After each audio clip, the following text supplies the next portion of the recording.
नमस्कार, आदाब और पेनप्लेक्सिटी के एक और एपिसोड में आपका बहुत बहुत स्वागत है। मैं हूं आपका होस्ट और दोस्त विवेक, वो जगह जहां हम किताबों की उलझनों को सुलझाते हैं मज़ेदार बातों के साथ। और आज हमारे साथ हैं दो कमाल के मेहमान, हमारे अपनी सब्जेक्ट मैटर एक्सपर्ट, जिनकी बातों में हमेशा एक नई ऊर्जा होती है। प्रिया, स्वागत है प्रिया।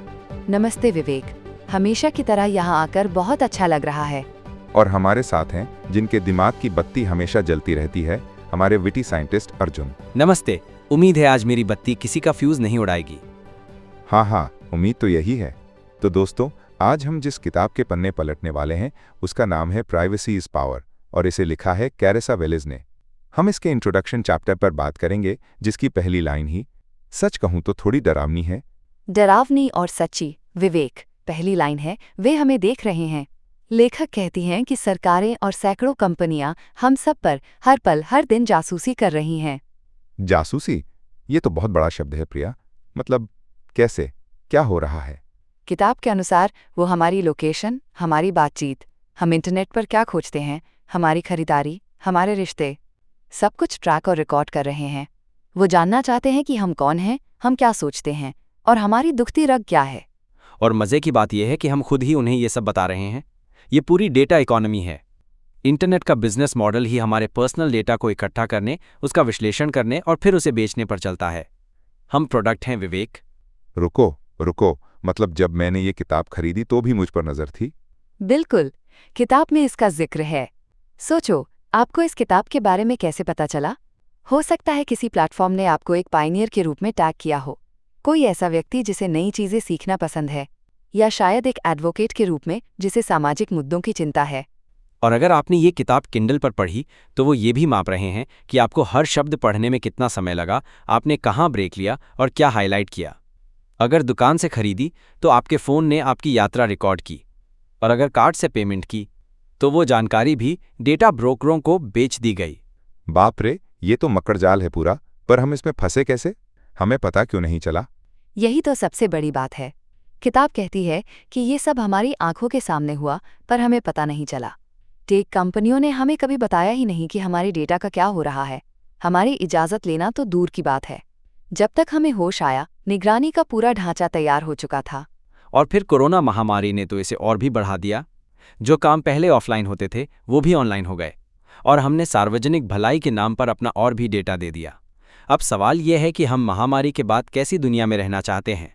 तो ये प्राइवेसी, ये निजता इतनी ज़रूरी क्यों है? मेरा मतलब, अगर मैं कुछ गलत नहीं कर रहा तो मुझे क्या फ़र्क पड़ता है? बहुत अच्छा सवाल है विवेक। किताब के मुताबिक प्राइवेसी सिर्फ कुछ छिपाने के लिए नहीं है। ये खुद के साथ रहने, नए विचारों को आज़ादी से सोचने और बिना किसी बाहरी दबाव के अपने निर्णय लेने के लिए ज़रूरी है। एक व्यक्ति के रूप में स्वतंत्र होने के लिए और एक लोकतंत्र के अच्छे से काम करने के लिए ये बहुत बहुत ज़रूरी है। इसे ऐसे समझो, प्राइवेसी एक तरह की शक्ति है। किताब का तर्क है कि जिसके पास हमारा पर्सनल डेटा है, समाज पर उसी का दबदबा होगा। अगर ये डेटा कंपनियों के पास है तो अमीर राज करेंगे, अगर सरकार के पास है तो तानाशाही आएगी। समाज तभी आज़ाद होगा जब लोगों का डेटा उनके अपने पास रहेगा। और लेखक तो हमारे डेटा को एक कच्चा माल कहती हैं, जिसे डेटा के गिद्ध नोच रहे हैं। हमारी उम्मीदें, हमारे डर, हमारी कमजोरियां, सब कुछ बेचा जा रहा है। बीमा कंपनियों को, नौकरी देने वालों को और उन लोगों को भी जो हमारे समाज को अंदर से तोड़ना चाहते हैं। ये सब सुनकर तो लग रहा है कि अब कुछ नहीं हो सकता, खेल खत्म। नहीं, बिल्कुल नहीं। किताब का संदेश निराशाजनक नहीं है। वो कहती है, इनफ इज इनफ, यानी बहुत हुआ, अभी भी देर नहीं हुई है। हम अपनी प्राइवेसी वापस पा सकते हैं। ये लड़ाई की बस शुरुआत है। वाह, ये हुई न बात। अपनी जिंदगी का कंट्रोल अपने हाथ में लेना। और दोस्तों, इसी सोच से बिल्कुल मिलता जुलता है हमारे आज के स्पॉन्सर का मिशन। पेनप्लेक्सिटी का ये एपिसोड आपके लिए लाया है शरण, यानी sanctuary for health and reconnection to animals and nature. Sharan एक ऐसी संस्था है जो हमें सिखाती है कि कैसे हम समग्र स्वास्थ्य और एक स्थायी जीवन शैली अपनाकर अपनी जिंदगी की बागडोर अपने हाथों में ले सकते हैं। उनकी टीम में डॉक्टर्स, न्यूट्रिशनिस्ट और हेल्थ कोच हैं जो वैज्ञानिक प्रमाणों के आधार पर हमें एक स्वस्थ जीवन जीने के लिए सशक्त बनाते हैं। ये तो कमाल की बात है। जैसे ये किताब हमें अपने डिजिटल जीवन पर नियंत्रण पाने के लिए कह रही है, वैसे ही शरण हमें अपने शारीरिक और मानसिक स्वास्थ्य पर नियंत्रण पाने में मदद करता है। दोनों का लक्ष्य एक ही है, सशक्तिकरण। बिल्कुल, एक स्वस्थ समाज के लिए एक स्वस्थ व्यक्ति जरूरी है। शरण ने दुनिया भर में 1 लाख से ज़्यादा लोगों के जीवन पर सकारात्मक प्रभाव डाला है। उनकी वेबसाइट www.sharanindia.org पर जाकर उनके काम के बारे में ज़रूर जानें। तो चलिए अब शो में आगे बढ़ते हैं और लेते हैं हमारे श्रोताओं के कुछ सवाल। पहला सवाल भेजा है नेहा ने। वो पूछती हैं, अगर मेरे पास छिपाने के लिए कुछ नहीं है तो मुझे प्राइवेसी की चिंता क्यों करनी चाहिए? अर्जुन, आप क्या कहेंगे? नेहा, ये सवाल बहुत लोग पूछते हैं। कुछ छिपाने को नहीं वाली बात एक भ्रम है। प्राइवेसी का मतलब गलत काम छिपाना नहीं है। इसका मतलब है अपनी एक निजी जगह होना जहां आप बिना किसी की नज़र के सोच सकें, गलतियां कर सकें और खुद को विकसित कर सकें। बिना प्राइवेसी के रचनात्मकता और व्यक्तिगत स्वतंत्रता खत्म हो जाती है। बहुत बढ़िया। अगला सवाल है रोहन का। क्या सोशल मीडिया डिलीट कर देना ही एकमात्र उपाय है प्रिया? रोहन, ये एक बड़ा कदम है, पर शायद एकमात्र नहीं। किताब के आगे के चैप्टर इसी बारे में है कि हम एक व्यक्ति के तौर पर और एक समाज के तौर पर क्या कर सकते हैं। लेकिन हाँ, अपने डेटा को लेकर सचेत होना पहला कदम है। ये किताब हमें वही सिखाएगी। और आज का आखिरी सवाल समीर का है। इस निगरानी वाली अर्थव्यवस्था का सबसे बड़ा खतरा क्या है? सबसे बड़ा खतरा है शक्ति का असंतुलन। ये कुछ कंपनियों और सरकारों को इतनी शक्ति दे देता है कि वो हमारे व्यवहार को न सिर्फ प्रेडिक्ट कर सकते हैं बल्कि उसे प्रभावित और नियंत्रित भी कर सकते हैं। ये लोकतंत्र के लिए सीधा खतरा है। हम नागरिक से सिर्फ डेटा सब्जेक्ट बनकर रह जाते हैं। वाह, बहुत गहरी बात है। तो प्रिया, आज की चर्चा को समाप्त करने से पहले क्या आप इस इंट्रोडक्शन चैप्टर के मुख्य टेकअवेज यानी खास बातें हमारे श्रोताओं के लिए सारांश में बता सकती हैं? जरूर विवेक। पहली और सबसे ज़रूरी बात, हम पर लगातार नज़र रखी जा रही है और हमारी प्राइवेसी खतरे में है। दूसरी बात, हमारी निजी जानकारी एक बहुत बड़ा व्यापार बन चुकी है जिसे निगरानी पूंजीवाद कहते हैं, और ये हमारी सुविधा के नाम पर हमारी आज़ादी छीन रहा है। और तीसरी, सबसे उम्मीद भरी बात, अभी देर नहीं हुई है। ये प्राइवेसी की मौत नहीं है, बल्कि इसे बचाने की लड़ाई की शुरुआत है और हम इसे वापस जीत सकते हैं। क्या बात है, एक दमदार शुरुआत एक दमदार लड़ाई के लिए। बहुत बहुत शुक्रिया प्रिया और अर्जुन इस शानदार बातचीत के लिए। शुक्रिया विवेक। मजा आया। तो दोस्तों, ये था हमारा आज का एपिसोड। आप अगले एपिसोड में किस किताब या विषय पर चर्चा सुनना चाहेंगे, हमें ज़रूर बताएं।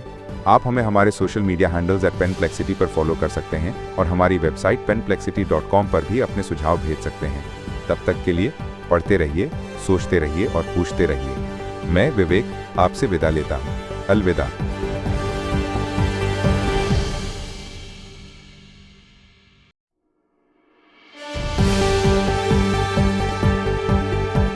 नमस्कार, आदाब और सत श्री अकाल।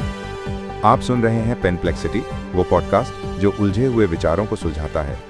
मैं हूं आपका दोस्त और होस्ट विवेक, और आज हमारे साथ हैं हमारी जानदार, शानदार और हमेशा की तरह तैयार प्रिया। हाँ, थैंक यू विवेक।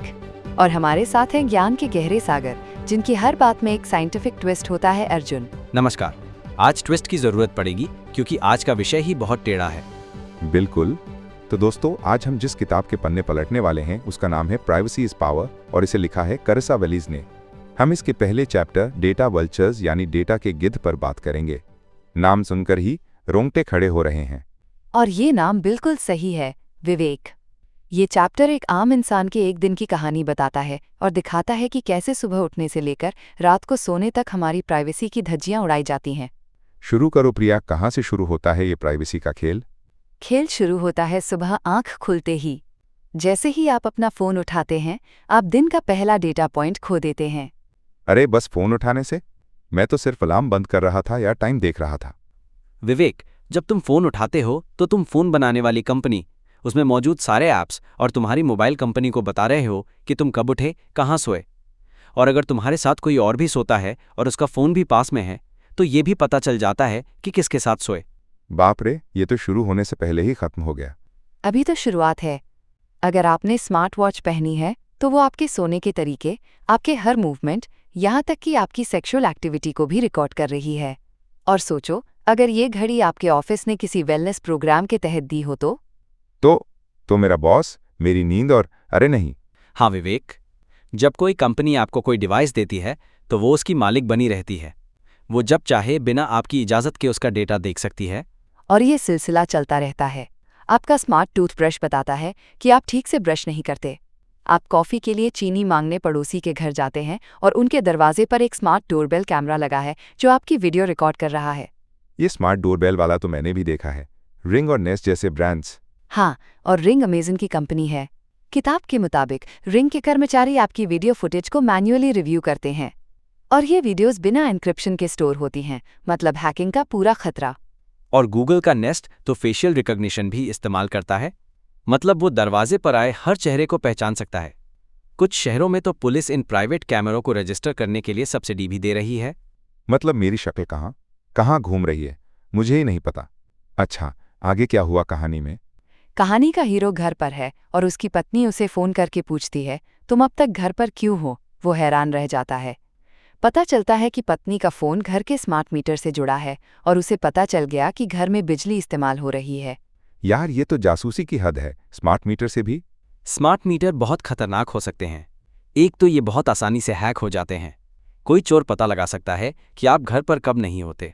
दूसरा, आपका एनर्जी फुटप्रिंट इतना सटीक होता है कि उससे ये भी पता चल सकता है कि आप टीवी पर कौन सा चैनल देख रहे हैं।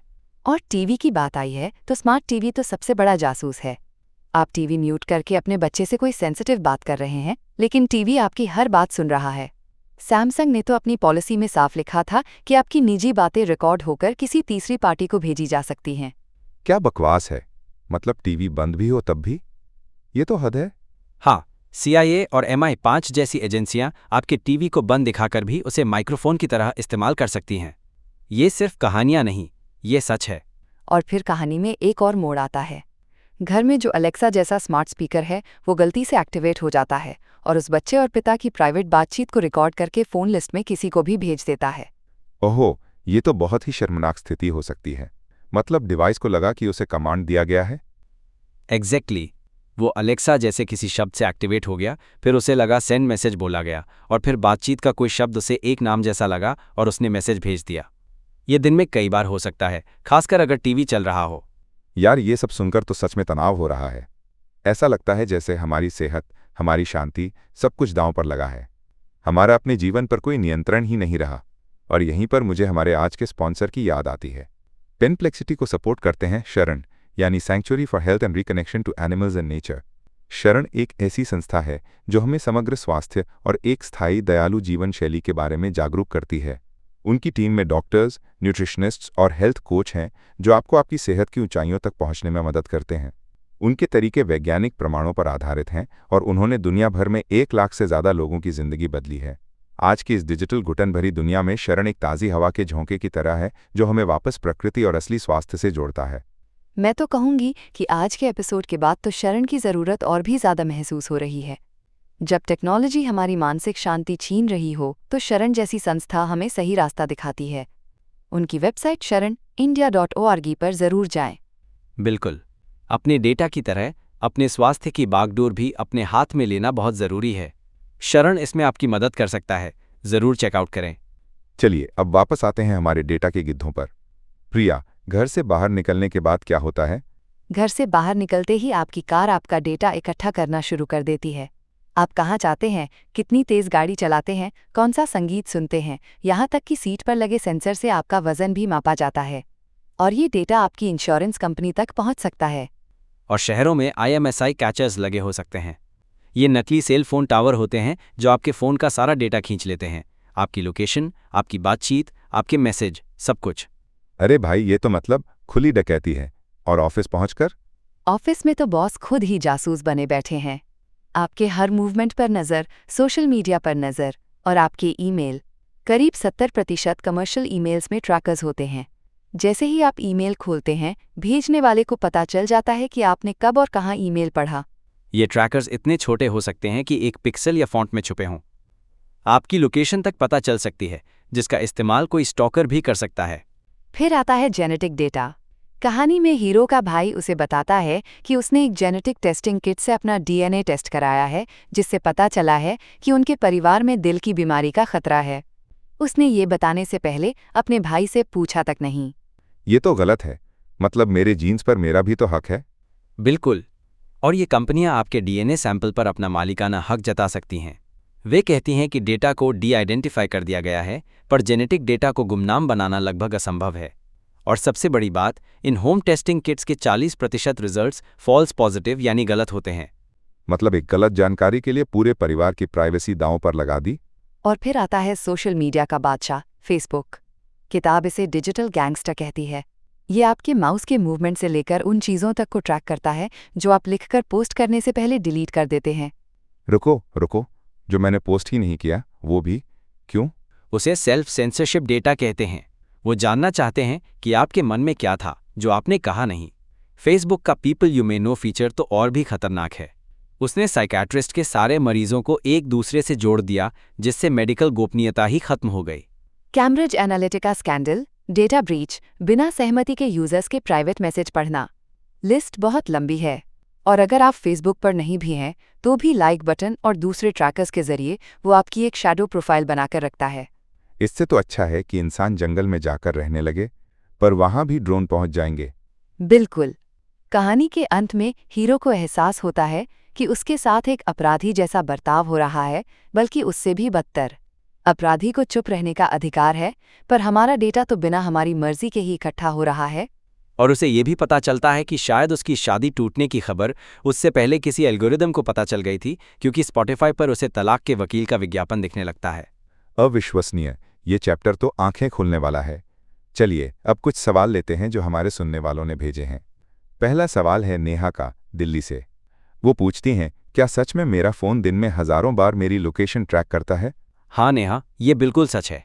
किताब के अनुसार अगर आपने लोकल न्यूज़ या मौसम जैसी सर्विसेज के लिए लोकेशन ऑन रखी है तो कुछ ऐप्स दिन में 14,000 से ज़्यादा बार आपकी लोकेशन को अपडेट और रिसीव कर सकते हैं।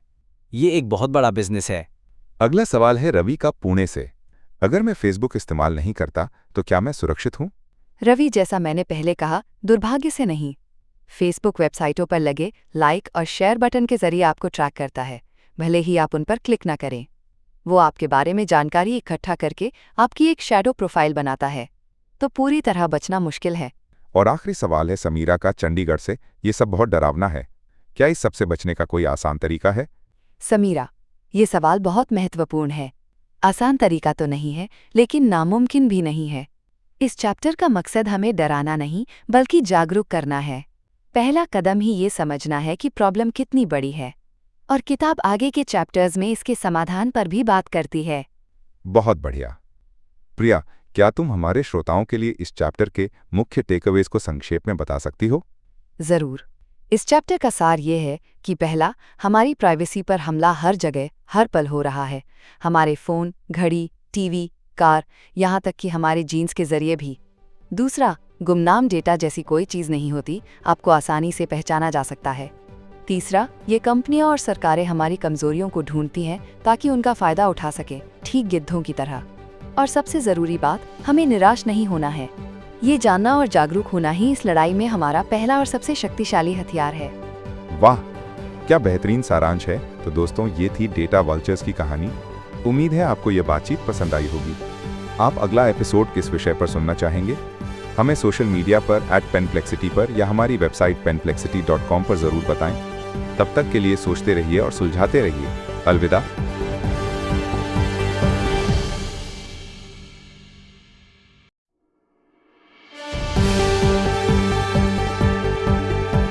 पेनप्लेक्सिटी में आपका स्वागत है। मैं हूं आपका होस्ट विवेक, और मेरे साथ हैं हमारी प्यारी दोस्त और विषय विशेषज्ञ प्रिया। नमस्ते दोस्तों। और हमारे अपने विटी साइंटिस्ट अर्जुन। नमस्कार। तो दोस्तों, आज हम जिस किताब के चैप्टर पर बात करने वाले हैं उसका नाम है प्राइवेसी इज पावर, जिसे लिखा है कैरिसा वेलिस ने। और चैप्टर का नाम है हम यहाँ तक कैसे पहुँचे। और सच कहूँ, ये सवाल मेरे मन में रोज आता है, खासकर जब मेरी कार मुझसे पूछती है कि क्या मैं अपना पसंदीदा गाना सुनना चाहूँगा। अरे भाई, तुम एक कार हो, तुम्हें कैसे पता मेरा पसंदीदा गाना कौन सा है? हाँ, बिल्कुल सही सवाल विवेक, और यही इस चैप्टर का शुरुआती पॉइंट है। 90 के दशक को याद करो। कार सिर्फ एक कार थी। वो आपको एक जगह से दूसरी जगह ले जाती थी। वो आपकी बातें नहीं सुनती थी, आपका वजन नहीं ट्रैक करती थी। आप कार के मालिक थे, कार आपकी नहीं। सही बात है। ऐसा लगता है जैसे हम एक रात सोए और अगली सुबह एक बिल्कुल अलग दुनिया में जागे, जहां हमारी प्राइवेसी या निजता का नामो निशान नहीं था। तो प्रिया, ये हुआ कैसे? किताब क्या कहती है?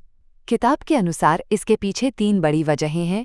पहली, ये खोज कि हमारे डिजिटल जीवन से निकलने वाला पर्सनल डेटा सोने की खान है। दूसरी, 9/11 के आतंकवादी हमले, और तीसरी, ये गलत धारणा कि प्राइवेसी अब एक पुरानी आउटडेटेड चीज़ हो गई है। वाह, मतलब पैसा, डर और एक गलतफहमी। कहानी तो दिलचस्प लग रही है। तो पहले पॉइंट से शुरू करते हैं, डेटा से सोना बनाना। ये कैसे शुरू हुआ? इस कहानी का मुख्य किरदार है गूगल। जब लैरी पेज और सर्गेई ब्रिन स्टैनफोर्ड में छात्र थे तो उन्होंने 1996 में पेज रैंक एल्गोरिथम बनाया। ये एक शानदार आइडिया था। तकनीकी रूप से ये सचमुच शानदार था। ये अकादमिक जगत से प्रेरित था। जैसे किसी रिसर्च पेपर को जितनी ज़्यादा दूसरी अच्छी रिसर्च में साइट किया जाता है वो उतना ही महत्वपूर्ण माना जाता है, वैसे ही पेज रैंक उन वेबसाइट्स को ज़्यादा महत्व देता था जिन्हें ज़्यादा महत्वपूर्ण वेबसाइट से लिंक मिलते थे। इसने इंटरनेट के शोर में से एक व्यवस्था बना दी। बिल्कुल, लेकिन मुश्किल तब शुरू हुई जब पेज और ब्रिन ने इस अद्भुत टूल को एक पैसा कमाने वाली कंपनी बनाने का फैसला किया। 2000 तक गूगल लोकप्रिय तो हो रहा था, लेकिन उनके पास कोई बिजनेस मॉडल नहीं था। निवेशक परेशान हो रहे थे, कंपनी की हालत बहुत खराब थी। फिर अचानक क्या हुआ? किताब में कुछ आंकड़े दिए हैं। 2001 से 2004 तक सिर्फ 4 सालों में उनकी कमाई में 3590% की बढ़ोतरी हुई। ये कैसे हुआ? क्या कोई खजाना मिल गया था? हाँ, खजाना ही समझो। उन्होंने अपने यूजर्स के पर्सनल डेटा का इस्तेमाल विज्ञापन बेचने के लिए करना शुरू कर दिया, और यहीं से सर्वेलेंस कैपिटलिज्म यानी निगरानी वाले पूंजीवाद का जन्म हुआ। और विडंबना देखिए, इससे पहले पेज और ब्रिन खुद विज्ञापनों के खिलाफ थे। उन्होंने 1998 के एक पेपर में लिखा था कि विज्ञापन आधारित सर्च इंजन हमेशा विज्ञापनदाताओं के प्रति पक्षपाती होंगे, ग्राहकों की ज़रूरतों के प्रति नहीं। क्या बात कर रहे हो? मतलब उन्होंने वही किया जिसके वो खुद खिलाफ थे? तो ये हुआ कैसे? उन्होंने हमें विज्ञापन कैसे बेचे? उन्होंने एक सिस्टम बनाया, एडवर्ड्स। थ्योरी तो अच्छी थी, ऐसे विज्ञापन दिखाओ जो यूजर्स को पसंद आए, गूगल को पैसा मिले, विज्ञापनदाताओं को ग्राहक मिले और यूजर्स को अच्छे विज्ञापन दिखें। लेकिन असल में हुआ ये कि गूगल के लिए अब ग्राहक हम नहीं रहे, विज्ञापनदाता बन गए, और हम यानी यूजर्स, हम प्रोडक्ट बन गए। यहीं पर पूरा खेल बदल गया। गूगल की वफादारी और उसके प्रोत्साहन, सब कुछ बदल गया। उनका मकसद अब आपको सबसे अच्छा सर्च रिजल्ट देना नहीं था, बल्कि आपके बारे में इतनी जानकारी इकट्ठा करना था कि वो विज्ञापनदाताओं को बता सकें कि आपको क्या बेचना है। और ये सिर्फ सर्च तक ही सीमित नहीं रहा। गूगल ने एडसेंस बनाया जो पूरे इंटरनेट पर गूगल के विज्ञापन दिखाता है। फिर डबल क्लिक को खरीदा जो आपके क्लिक करने से पहले ही आपका डेटा ट्रैक करता था। फिर क्रोम, मैप्स, नेस्ट, हर प्रोडक्ट आपके डेटा को इकट्ठा करने का एक नया जरिया बन गया। ये तो डरावना है, पर उन्होंने हमें बताया क्यों नहीं? क्या ये धोखा नहीं है? बिल्कुल। किताब में इसे गूगल के तत्कालीन सीईओ एरिक श्मिट की छिपाने की रणनीति कहा गया है। वो जानते थे कि अगर लोगों को पता चला कि उनके डेटा के साथ क्या हो रहा है तो वो नाराज होंगे, इसलिए उन्होंने चुपचाप ये सब किया। हमें तो ये कहानी सालों बाद पता चली, जब हम पूरी तरह से उन पर निर्भर हो चुके थे। ये कोई खुला और ईमानदार सौदा नहीं था। ये धारणा कि हमने मुफ्त सेवाओं के बदले स्वेच्छा से अपना डेटा दिया, ये बाद में गढ़ी गई एक कहानी है। असल में हमारी निजता हमसे बिना पूछे ले ली गई। तो ये था पहला कारण, पैसे का लालच। अब दूसरे पर आते हैं, 9/11 के हमले। इसका प्राइवेसी से क्या लेना देना? ये बहुत महत्वपूर्ण मोड़ था। 9/11 से ठीक पहले अमेरिका की फेडरल ट्रेड कमीशन यानी FTC ऑनलाइन प्राइवेसी की सुरक्षा के लिए कानून बनाने पर विचार कर रही थी। अगर वो कानून बन जाता तो आज दुनिया शायद बहुत अलग होती। लेकिन 9/11 के हमलों के बाद सब कुछ बदल गया। रातों रात सरकार का पूरा ध्यान सुरक्षा पर केंद्रित हो गया। प्राइवेसी की बात ठंडे बस्ते में चली गई। सिर्फ इतना ही नहीं, खुफिया एजेंसियों ने इसमें एक अवसर देखा। उन्हें कंपनियों द्वारा इकट्ठा किए जा रहे विशाल डेटा भंडार तक पहुंचने का मौका मिल गया। सरकार ने कंपनियों को डेटा इकट्ठा करने दिया ताकि वो खुद उसकी एक कॉपी रख सकें। ये एक निजी और सार्वजनिक सांठगांठ की शुरुआत थी। मतलब सरकार और कंपनियां दोनों मिल गईं, और फिर क्या हुआ? फिर आया पैट्रियट एक्ट, गुप्त कानून, गुप्त अदालतें। एडवर्ड स्नोडेन के खुलासों से हमें पता चला कि NSA जैसी एजेंसियां प्रिज्म जैसे कार्यक्रमों के जरिए गूगल, फेसबुक, एप्पल जैसी कंपनियों से सीधे हमारा सारा डेटा ले रही थीं। ईमेल, चैट, फोटो, वीडियो, सब कुछ। लेकिन क्या इससे आतंकवाद को रोकने में मदद मिली? क्या ये सब सार्थक था? किताब के अनुसार बिल्कुल नहीं। सारे सबूत यही बताते हैं कि इस व्यापक निगरानी से आतंकवाद को रोकने में कोई मदद नहीं मिली। ये सुई के ढेर में और भूसा डालने जैसा था। इससे सिग्नल से ज्यादा शोर पैदा हुआ। आतंकवाद एक दुर्लभ घटना है और उसके लिए हर किसी की निगरानी करना अप्रभावी और हमारे अधिकारों का हनन है। और इसी सरकारी कॉर्पोरेट गठजोड़ का सबसे अच्छा उदाहरण है पलनतीर नाम की कंपनी। इसे CIA ने फंड किया था और इसे खुफिया एजेंसियों के साथ मिलकर बनाया गया था। ये निजी और सार्वजनिक निगरानी का एक आदर्श मिश्रण है। ये सब सुनकर तो सच में लग रहा है कि कैसे हमारा डिजिटल स्वास्थ्य और असल दुनिया से हमारा कनेक्शन कितना बिगड़ गया है। स्वास्थ्य और कनेक्शन की बात चली है तो पेनप्लेक्सिटी के आज के एपिसोड के प्रायोजक के बारे में बात करने का ये सही समय है। हमारा आज का एपिसोड शरण द्वारा प्रायोजित है, यानी sanctuary for health and reconnection to animals and nature. Sharan समग्र स्वास्थ्य और एक स्थायी दयालु जीवन शैली के बारे में जागरूकता फैलाने के लिए समर्पित है। वे आपको जीवन शैली में बदलाव करके अपने उच्चतम स्वास्थ्य को प्राप्त करने में मदद करते हैं। उनकी विधियां वैज्ञानिक प्रमाणों पर आधारित हैं और उन्होंने दुनिया भर में 1 लाख से ज्यादा लोगों के जीवन पर सकारात्मक प्रभाव डाला है। उनकी वेबसाइट है www.sharanindia.org। ये तो बहुत प्रासंगिक है विवेक। ये चैप्टर बताता है कि कैसे हम इस बात की हकीकत से कट गए हैं कि हमारे डेटा के साथ क्या हो रहा है। शरण हमें अपने स्वास्थ्य और प्रकृति से फिर से जुड़ने की बात करता है। ये एक बेहतरीन समानता है। निश्चित रूप से किताब डेटा को धीमा असर करने वाला जहर कहती है। शरण हमारे शारीरिक स्वास्थ्य के लिए एक मार्ग प्रस्तुत करता है। ये नियंत्रण वापस लेने के बारे में है। श्रोताओं को निश्चित रूप से उनकी वेबसाइट देखनी चाहिए। चलिए अब चर्चा पर वापस आते हैं। प्रिया, किताब में तीसरा और आखिरी कारण बताया गया है कि हमने ये मान लिया कि प्राइवेसी अब जरूरी नहीं है। ये कैसे हुआ? हाँ, 2010 में फेसबुक के संस्थापक मार्क जकरबर्ग ने कहा था कि प्राइवेसी अब एक सामाजिक मानदंड नहीं रही, कि हम इससे आगे बढ़ चुके हैं। ये बात वो इंसान कह रहा था जिसने खुद ज्यादा प्राइवेसी के लिए अपने घर के आसपास के 4 घर खरीद लिए थे। हाँ, ये तो पाखंड की पराकाष्ठा है। बिल्कुल। टेक कंपनियों के हित में है कि हम ये माने कि प्राइवेसी पुरानी हो चुकी है, लेकिन ऐसा है नहीं। किताब में लेखक एक मजेदार उदाहरण देती हैं जो कहते हैं प्राइवेसी मर चुकी है, उनसे उनके ईमेल का पासवर्ड मांगकर देखो, या जब वो टॉयलेट क्यूबिकल में हो तो ऊपर से झांक कर नमस्ते कहो, आपको जवाब मिल जाएगा। समस्या ये है कि डिजिटल दुनिया में प्राइवेसी के हनन का कोई भौतिक संकेत नहीं मिलता। जब कोई आपकी डायरी चुराता है तो आपको पता चलता है, लेकिन जब आपका डिजिटल डेटा चोरी होता है तो कोई सनसनी नहीं होती, कोई निशान नहीं छूटता। इसका दर्द तब महसूस होता है जब हमें नौकरी या लोन नहीं मिलता, या जब हमारे बैंक खाते से पैसे गायब हो जाते हैं। ये एक धीमा जहर है। बहुत गहरी बात है। चलिए अब हमारे श्रोताओं के कुछ सवाल लेते हैं। पहला सवाल है, क्या गूगल ही एकमात्र विलेन है? चैप्टर में उन पर बहुत ध्यान केंद्रित किया गया है। प्रिया? अच्छा सवाल है। गूगल ने इस चीज़ की शुरुआत की, वो इस रेस में सबसे आगे थे। उन्होंने ही डेटा को सोने में बदलना शुरू किया। लेकिन किताब कहती है कि उनकी सफलता देखकर दूसरी कंपनियां भी इस नैतिकता की दौड़ में सबसे नीचे पहुंचने की होड़ में शामिल हो गईं। तो विलेन सिर्फ एक नहीं है, पूरा सिस्टम बन गया है। ठीक है। अगला सवाल है, अर्जुन, आपने कहा कि व्यापक निगरानी से आतंकवाद नहीं रुकता। इस पर यकीन करना मुश्किल है। क्या सुरक्षा के लिए थोड़ी प्राइवेसी का त्याग करना उचित नहीं है? देखिए, सबूत यही कहते हैं कि ये अप्रभावी है। ये शोर बढ़ाता है, सिग्नल नहीं। और हमें आतंकवाद के जोखिम को लोकतंत्र और नागरिक स्वतंत्रता के निश्चित क्षरण के जोखिम से तौलना होगा। किताब का तर्क है कि प्राइवेसी के नुकसान के भी अपने घातक परिणाम होते हैं। वे हमारे जीने के उन तरीकों को भी मार देते हैं जिन्हें हम महत्व देते हैं। और आखिरी सवाल, ये सब बहुत निराशाजनक लगता है। एक आम आदमी क्या कर सकता है? निराश होने की जरूरत नहीं है। पहला कदम जागरूकता है, जो इस किताब को पढ़कर और हमारी जैसी चर्चाओं को सुनकर आती है। यह समझना कि प्राइवेसी मरी नहीं है, यह एक अधिकार है। और मुझे यकीन है कि किताब के अगले अध्याय हमें समाधान भी बताएंगे। बहुत बढ़िया। तो अर्जुन, क्या आप आज की चर्चा के मुख्य बिंदुओं को संक्षेप में बता सकते हैं? जरूर। हम यहाँ तक 3 मुख्य कारणों से पहुंचे। पहला, ये खोज कि हमारा व्यक्तिगत डेटा एक सोने की खान है, जिसकी शुरुआत गूगल ने की, जिसने हमें उत्पाद में बदल दिया।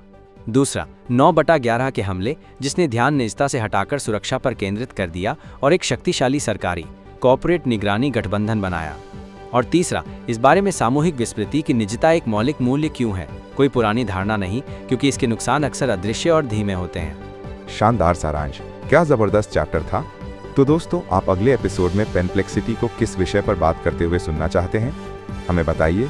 हमें सोशल मीडिया पर @पेनप्लेक्सिटी पर फॉलो करें और हमारी वेबसाइट penplexity.com पर जाएं। अगली बार तक जिज्ञासु बने रहें और सोचते रहें।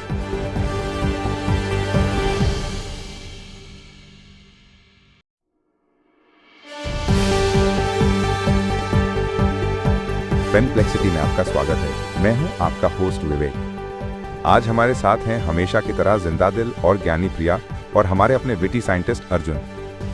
कैसे हैं आप दोनों? एकदम बढ़िया विवेक, आज के टॉपिक के लिए बहुत उत्साहित हूँ। नमस्ते, मैं भी तैयार हूँ दिमाग की बत्तियाँ जलाने के लिए। क्या बात है। तो श्रोताओ, आज हम कैरेसा वेलेज की किताब प्राइवेसी इज पावर के एक बहुत ही दिलचस्प चैप्टर पर बात करने वाले हैं, जिसका नाम ही है प्राइवेसी इज पावर, यानी निजता ही शक्ति है। प्रिया, चैप्टर की शुरुआत एक बड़े ही कमाल के उदाहरण से होती है कि प्राइवेसी आपकी जिंदगी की एक मास्टर चाबी की तरह है। क्या है ये? हाँ विवेक, ये इतना सरल लेकिन इतना गहरा विचार है। सोचो, क्या हम अपने घर, अपनी तिजोरी या अपनी डायरी की चाबी किसी भी अजनबी को दे देंगे? कभी नहीं। तो फिर हम अपना पर्सनल डेटा, जो हमारी डिजिटल चाबी है, उसे किसी को भी क्यों दे देते हैं जो मांगता है? ये चाबी सिर्फ डेटा नहीं है, ये वो चीज़ें खोलती है जो हम बनाती हैं। हमारे डर, हमारी नाकामयाबियाँ, हमारी शर्मिंदगी के पल, हमारी कल्पनाएं, सब कुछ। और प्रिया, ये कोई मामूली चाबी नहीं है। असली दुनिया की चाबी की नकल बनाना फिर भी मुश्किल है, पर डिजिटल दुनिया में इस चाबी की अनगिनत copies zero cost per 1 second में पूरी दुनिया में बांटी जा सकती हैं। असल खतरा यही है। किताब कहती है कि निजता की कमी दूसरों को आप पर शक्ति देती है। मैं कहूँगा ये उन्हें अभूतपूर्व शक्ति देती है। शक्ति? हाँ, यही तो चैप्टर का नाम है। प्रिया, किताब में लिखा है कि हम बहुत महत्वपूर्ण हैं और कंपनियां हमारे ध्यान, हमारे पैसे, हमारे वोट के लिए लड़ रही हैं। ये सुनने में अच्छा भी लगता है और डरावना भी। बिल्कुल।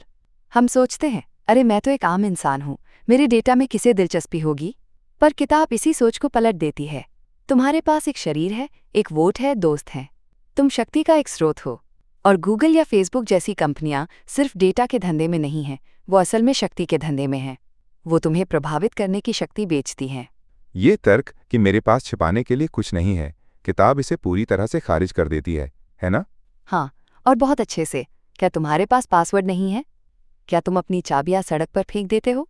हर किसी के पास छिपाने के लिए कुछ न कुछ होता है। और अगर तुम इतने ज़रूरी नहीं होते, तो सरकारें और कंपनियां तुम पर जासूसी करने के लिए इतनी मेहनत क्यों करती? और यहीं पर मामला दार्शनिक रूप से दिलचस्प हो जाता है। किताब शक्ति को 2 हिस्सों में बांटती है, सॉफ्ट पावर और हार्ड पावर। सॉफ्ट पावर है बहलाना, फुसलाना। जैसे कोई एल्गोरिदम जो तुम्हें 3 घंटे तक स्क्रॉल करवाता है। तुम्हें लगता है कि ये तुम्हारी मर्जी है, पर लेखिका का तर्क है कि ये इच्छा बनाई गई है। तुम्हारी मर्जी को तुम्हारे ही खिलाफ इस्तेमाल किया जा रहा है। ओहो, तुम्हारी मर्जी को तुम्हारे ही खिलाफ इस्तेमाल करना, ये तो बहुत गहरी बात है। तो फिर हार्ड पावर क्या है? क्या ये किसी ऐप को इस्तेमाल करने के लिए मजबूर करना है? ये तब है जब वो तुम्हारा डेटा तुम्हारी ना के बावजूद ले लेते हैं। किताब में गूगल का वो बेहतरीन उदाहरण है, जहां लोकेशन हिस्ट्री बंद करने के बाद भी वो तुम्हारी लोकेशन ट्रैक कर रहा था। तुमने ना कहा, पर उन्होंने वो किया। ये जबरदस्ती है, ये हार्ड पावर है। और इसका सबसे बड़ा उदाहरण है चीन का सोशल क्रेडिट सिस्टम। यह हार्ड पावर का संस्थागत रूप है। आपका स्कोर, जो आपके डेटा पर आधारित है, आपकी पूरी जिंदगी तय करता है। लेकिन किताब बड़ी चतुराई से बताती है कि पश्चिम भी इससे अछूता नहीं है। हमारे यहाँ भी अपने अपारदर्शी स्कोरिंग सिस्टम है। एक गुप्त उपभोक्ता स्कोर जो ये तय करता है कि आपको कॉल पर कितनी देर इंतजार करना पड़ेगा। ये नियंत्रण का एक स्पेक्ट्रम है। ये सब सुनकर तो ऐसा लग रहा है जैसे हम किसी बहुत बड़े खेल के मोहरे हैं, और कैम्ब्रिज एनालिटिका की कहानी तो दिमाग हिला देने वाली है। प्रिया, क्या तुम हमारे श्रोताओं को बता सकती हो कि कैसे उन्होंने फेसबुक लाइक्स को एक राजनीतिक हथियार में बदल दिया? विवेक, ये लोकतंत्र के लिए एक डरावनी कहानी है। उन्होंने एक मज़ेदार दिखने वाला क्विज ऐप बनाया, कुछ लोगों को $1-2 दिए और बदले में उन्होंने सिर्फ उस व्यक्ति का डेटा ही नहीं लिया, बल्कि उसके सभी दोस्तों का डेटा भी चुरा लिया, उनकी सहमति के बिना। उन्होंने लाखों लोगों की पर्सनैलिटी को प्रोफाइल किया और फिर उनके वोट को प्रभावित करने के लिए उन्हें टारगेटेड, झूठी और भ्रामक सामग्री से भर दिया। यह एक मनोवैज्ञानिक युद्ध था। और इसकी सबसे खतरनाक बात थी इसका अदृश्य होना। जैसा कि उनके ही एक आदमी ने कहा, ये ऐसे होना चाहिए कि किसी को लगे ही नहीं कि ये प्रोपेगेंडा है। उन्होंने हमारी साझा वास्तविकता को नष्ट कर दिया। अगर तुम और मैं एक उम्मीदवार के बारे में बिल्कुल अलग विरोधाभासी जानकारी देख रहे हैं, तो हम तर्कसंगत बहस कर ही नहीं सकते। हम बस एक दूसरे को पागल समझेंगे। समाज ध्रुवीकृत हो जाता है और वो जीत जाते हैं। तो उन्होंने हमारी ही साइकोलॉजी को हमारे खिलाफ हथियार की तरह इस्तेमाल किया। और यही मैं हमारे आज के प्रायोजक को लाना चाहूँगा, क्योंकि ये बातचीत हमारे स्वास्थ्य, हमारी पसंद और हेरफेर से बचने के बारे में है, जो इससे बहुत अच्छी तरह से जुड़ती है। आज पेनप्लेक्सिटी का ये एपिसोड आपके लिए लाया है शरण, यानी sanctuary for health and reconnection to animals and nature. Sharan एक ऐसी संस्था है जो समग्र स्वास्थ्य और एक स्थायी दयालु जीवन शैली के बारे में जागरूकता फैलाने के लिए समर्पित है। जैसे हम आज अपने डेटा और अपनी स्वायत्तता पर नियंत्रण वापस पाने की बात कर रहे हैं, शरण हमें अपने स्वास्थ्य पर नियंत्रण पाने के लिए सशक्त बनाता है। उनकी टीम में डॉक्टर, न्यूट्रिशनिस्ट और हेल्थ कोच हैं जो आपको आपकी ज़िंदगी बदलने में मदद करते हैं। ये बहुत ही अद्भुत काम है विवेक। जिस तरह टेक कंपनियां हमें हमारे हितों के खिलाफ काम करने के लिए प्रेरित करती हैं, शरण हमें अपने स्वास्थ्य के लिए सही चुनाव करने में मदद करता है। मैं सभी को उनकी वेबसाइट sharanindia.org देखने के लिए प्रोत्साहित करूंगी। हाँ, ये मिशन बहुत ज़रूरी है। अपने शरीर और प्रकृति से दोबारा जुड़ना, ये आज की डिजिटल दुनिया में सबसे महत्वपूर्ण चीज़ों में से एक है। ज़रूर चेकआउट करें। तो चलिए बातचीत पर वापस आते हैं। किताब एक बहुत ही महत्वपूर्ण बात कहती है, निजता सामूहिक है। अर्जुन, इसका क्या मतलब है? डेटा तो मेरा है, निजता भी मेरी है ना? यही सबसे बड़ी गलतफहमी है। किताब में डीएनए का उदाहरण बिल्कुल सटीक है। तुम अपनी लार एक डीएनए टेस्टिंग कंपनी को भेजते हो सकता है तुम जोखिम उठाने को तैयार हो, लेकिन तुमने अभी अपने माता पिता, अपने भाई बहनों, अपने बच्चों और यहाँ तक कि अपने भविष्य के पोते पोतियों की आनुवंशिक जानकारी भी दे दी है। तुम्हारा पर्सनल डेटा सिर्फ तुम्हारा नहीं है, ये लोगों के पूरे नेटवर्क को प्रभावित करता है। ये सेकंड हैंड स्मोक की तरह है या प्रदूषण की तरह। तुम्हारा डेटा देने का फैसला बाकी सबके लिए माहौल को प्रदूषित करता है। अगर बहुत सारे लोग अपना डेटा दे देते हैं तो उन लोगों की पहचान करना भी संभव हो जाता है जिन्होंने अपनी निजता की बहुत रक्षा की है। हम एक दूसरे के लिए जिम्मेदार हैं। वाह, इसने तो मेरी पूरी सोच ही बदल दी। तो ये सिर्फ अपनी शर्मनाक तस्वीरों को लीक होने से बचाने के बारे में नहीं है, ये लोकतंत्र को बचाने के बारे में है। बिल्कुल, किताब इसे हमारा नागरिक कर्तव्य कहती है। स्वायत्तता यानी खुद पर शासन करने की शक्ति एक कामकाजी लोकतंत्र के लिए जरूरी है। अगर हमारी इच्छाओं, विश्वासों और वोटों को शक्तिशाली ताकतें गुप्त रूप से बदल रही हैं, तो हम स्वायत्त नहीं हैं। हम वास्तव में स्वतंत्र नहीं हैं, और स्वायत्त नागरिकों के बिना लोकतंत्र सिर्फ एक दिखावा है। और इसीलिए किताब तर्क देती है कि निजता न्याय की आंखों पर बंधी पट्टी है। न्याय को निष्पक्ष माना जाता है। उसे इस बात की परवाह नहीं करनी चाहिए कि आप अमीर हैं या गरीब, पुरुष हैं या महिला। लेकिन पूरी डेटा इकोनॉमी इसके ठीक विपरीत सिद्धांत पर बनी है, हर किसी के साथ उनके डेटा के आधार पर अलग अलग व्यवहार करना। इसी से सेक्सिस्ट एल्गोरिदम और भेदभाव पैदा होता है। निजता सिस्टम को हमारे साथ समान व्यवहार करने के लिए मजबूर करती है। ये सब अविश्वसनीय रूप से आंखें खोलने वाला रहा है। चलिए अब हमारे श्रोताओं से कुछ सवाल लेते हैं। पहला सवाल मुंबई से रोहन का है। वो पूछते हैं, किताब विरोध करने की बात करती है लेकिन ये निराशाजनक लगता है। गूगल जैसी बड़ी कंपनियों के खिलाफ एक अकेला व्यक्ति वास्तव में क्या कर सकता है? ये बहुत अच्छा सवाल है रोहन। किताब एक शानदार उदाहरण देती है, गूगल ग्लास। इसे भविष्य के रूप में प्रचारित किया गया था, लेकिन लोगों ने इसे नफरत की। उन्हें ये डरावना लगा। उन्होंने यूजर्स को ग्लास होल्स कहा और प्रोडक्ट फेल हो गया। हम यानी जनता के पास अंतिम शक्ति है। हम अलग अलग प्रोडक्ट चुन सकते हैं, नैतिक कंपनियों का समर्थन कर सकते हैं और अपनी सामूहिक आवाज़ का उपयोग कर सकते हैं। ये निराशाजनक नहीं है, उन्हें हमारे सहयोग की ज़रूरत है। अगला सवाल दिल्ली से स्नेहा का है। अर्जुन, आपने उल्लेख किया कि कैम्ब्रिज एनालिटिका वाले अदृश्य थे। हम उस चीज़ से कैसे लड़ें जिसे हम देख नहीं सकते?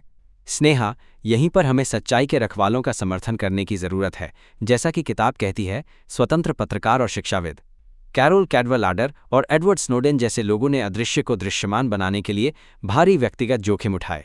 अच्छी पत्रकारिता का समर्थन करना, इस तरह की किताबें पढ़ना। इसी तरह हम जादू को तोड़ते हैं। जादू की चाल को समझना ही उससे मूर्ख न बनने का पहला कदम है। आखिरी सवाल ये लखनऊ से आमिर का है। प्रिया, किताब कहती है कि निजता एक सार्वजनिक वस्तु है। क्या आप इसे थोड़ा और सरल रूप में समझा सकती हैं? आमिर, एक साफ सुथरे पाक के बारे में सोचो। हर कोई उसका आनंद लेता है, भले ही वे उसे साफ करने में मदद न करें। यह एक सार्वजनिक वस्तु है। निजता भी ऐसी ही है। एक ऐसा समाज जहां हम खुलकर बोल सकते हैं, सार्वजनिक बर्बादी के डर के बिना गलतियां कर सकते हैं और एक दूसरे पर भरोसा कर सकते हैं। इससे सभी को लाभ होता है। जब हम अपनी निजता की रक्षा करते हैं तो हम समाज के लिए उस साफ पाक को बनाए रखने में मदद कर रहे होते हैं। यह स्वतंत्रता और विश्वास का एक साझा स्थान है। बहुत बढ़िया। अर्जुन, क्या आप इस अध्याय के मुख्य निष्कर्षों को संक्षेप में बता सकते हैं? निश्चित रूप से। 1. आपका डेटा सिर्फ जानकारी नहीं है, ये शक्ति का स्रोत है। 2. इस शक्ति का उपयोग आपको हेरफेर करने के लिए किया जाता है। अक्सर अदृश्य रूप से ऐसी इच्छाएं बनाकर जो आपकी अपनी नहीं है। 3. निजता कोई व्यक्तिगत विलासिता नहीं बल्कि एक सामूहिक जिम्मेदारी है। आपकी निजता के विकल्प सभी को प्रभावित करते हैं। और अंत में, निजता की रक्षा करना गलत कामों को छिपाने के बारे में नहीं है। ये हमारी स्वायत्तता और एक स्वतंत्र लोकतांत्रिक समाज की नींव को संरक्षित करने के बारे में है। शानदार सारांश। क्या चैप्टर था? यह सच में आपको सोचने पर मजबूर करता है। पेनप्लेक्सिटी को अगला कौन सा विषय उठाना चाहिए? हमें हमारे सोशल मीडिया @penplexity पर बताएं और ज्यादा जानकारी के लिए हमारी वेबसाइट penplexity.com देखें। इस अद्भुत बातचीत के लिए प्रिया और अर्जुन, आपका बहुत बहुत धन्यवाद। अगले एपिसोड तक सोचते रहिए और सवाल करते रहिए। अलविदा।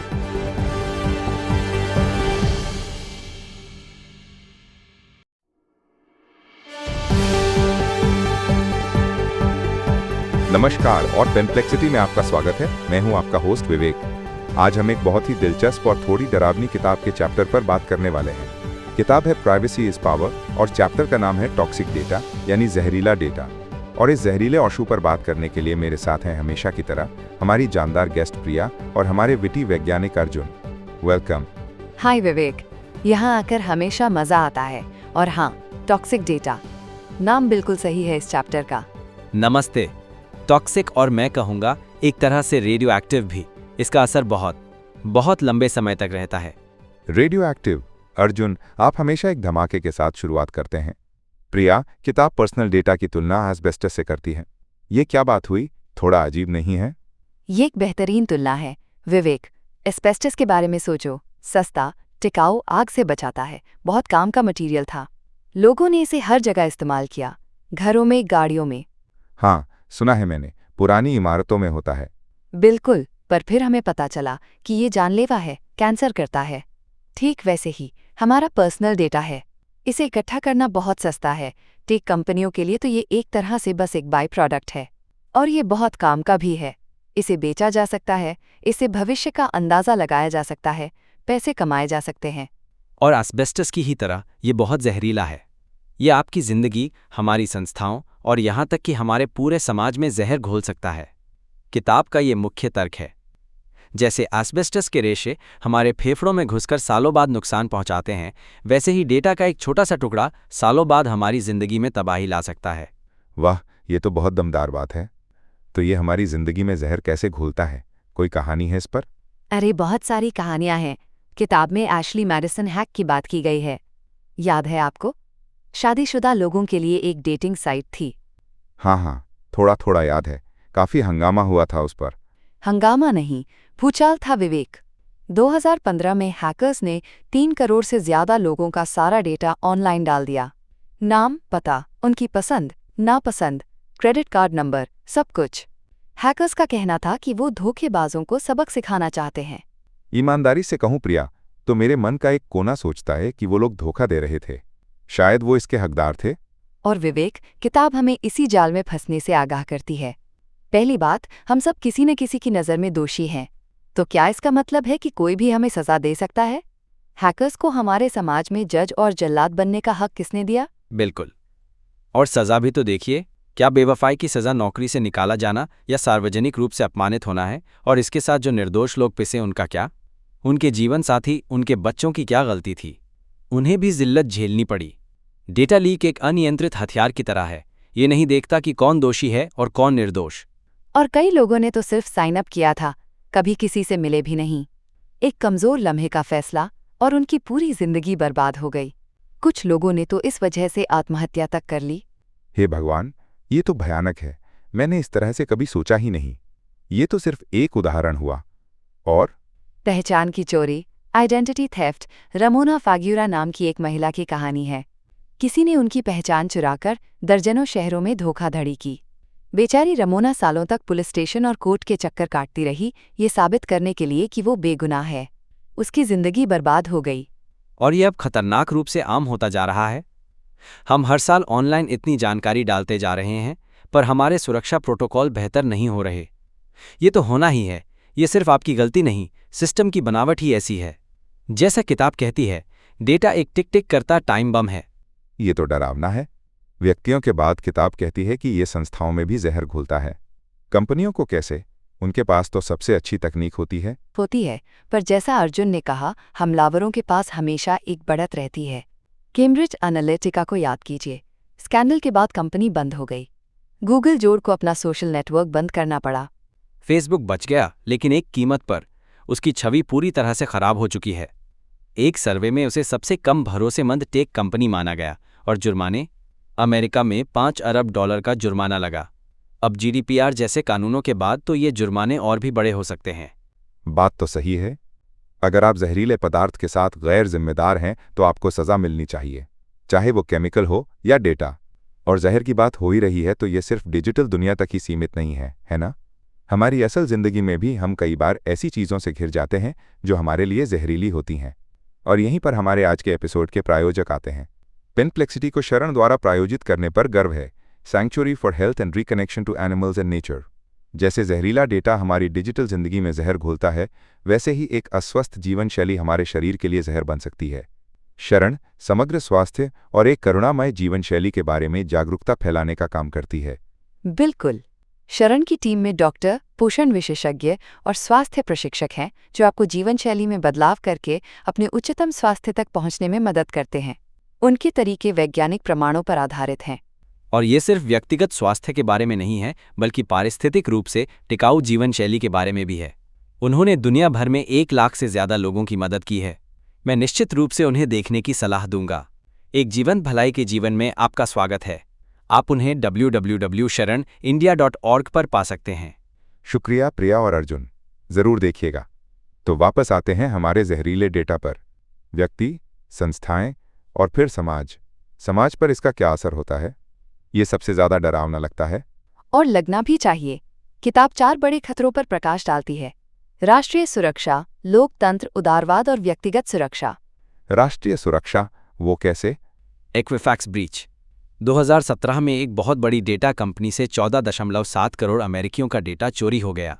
नाम, पते, सोशल सिक्योरिटी नंबर, सब कुछ। और आरोप लगा चीन की सेना पर। पर चीन की सेना इस डेटा का क्या करेगी? वो संभावित जासूसों की पहचान कर सकते हैं। सोचिए, अगर उन्हें पता हो कि कौन कर्ज में डूबा है या किसका कोई राज है, तो उसे ब्लैकमेल करना या पैसों का लालच देना कितना आसान हो जाता है। वो इस डेटा पर अपने AI एल्गोरिदम को प्रशिक्षित कर सकते हैं। वो लक्षित दुष्प्रचार अभियान डिजाइन कर सकते हैं। और ये तो चोरी हुआ डेटा है। डेटा तो कानूनी रूप से खरीदा भी जा सकता है। किताब में बताया गया है कि कैसे एक डेटिंग ऐप, ग्राइंडर, जिसमें यूजर्स का HIV स्टेटस तक स्टोर होता था, उसे एक चीनी कंपनी ने खरीद लिया था। अमेरिकी सरकार ने दबाव डालकर उसे बिकवाया, क्योंकि उन्हें डर था कि इस डेटा का इस्तेमाल अमेरिकी सैन्य और खुफिया अधिकारियों को ब्लैकमेल करने के लिए किया जा सकता है। ये तो किसी जासूसी फिल्म जैसा लग रहा है। और लोकतंत्र का क्या? कैम्ब्रिज एनालिटिका का जिक्र तो हुआ था। हाँ, कैम्ब्रिज एनालिटिका ने लोगों के व्यक्तिगत डेटा का इस्तेमाल करके उनकी मनोवैज्ञानिक प्रोफाइलिंग की और फिर उन्हें वैसे ही राजनीतिक विज्ञापन दिखाए जो उनके डर या भावनाओं को भड़काएं। इसे डार्क एड्स कहते हैं, जो सिर्फ लक्ष्य को दिखते हैं और किसी को नहीं। इसका सबसे बड़ा खतरा यह है कि ये हमारे सार्वजनिक दायरे को तोड़ देता है।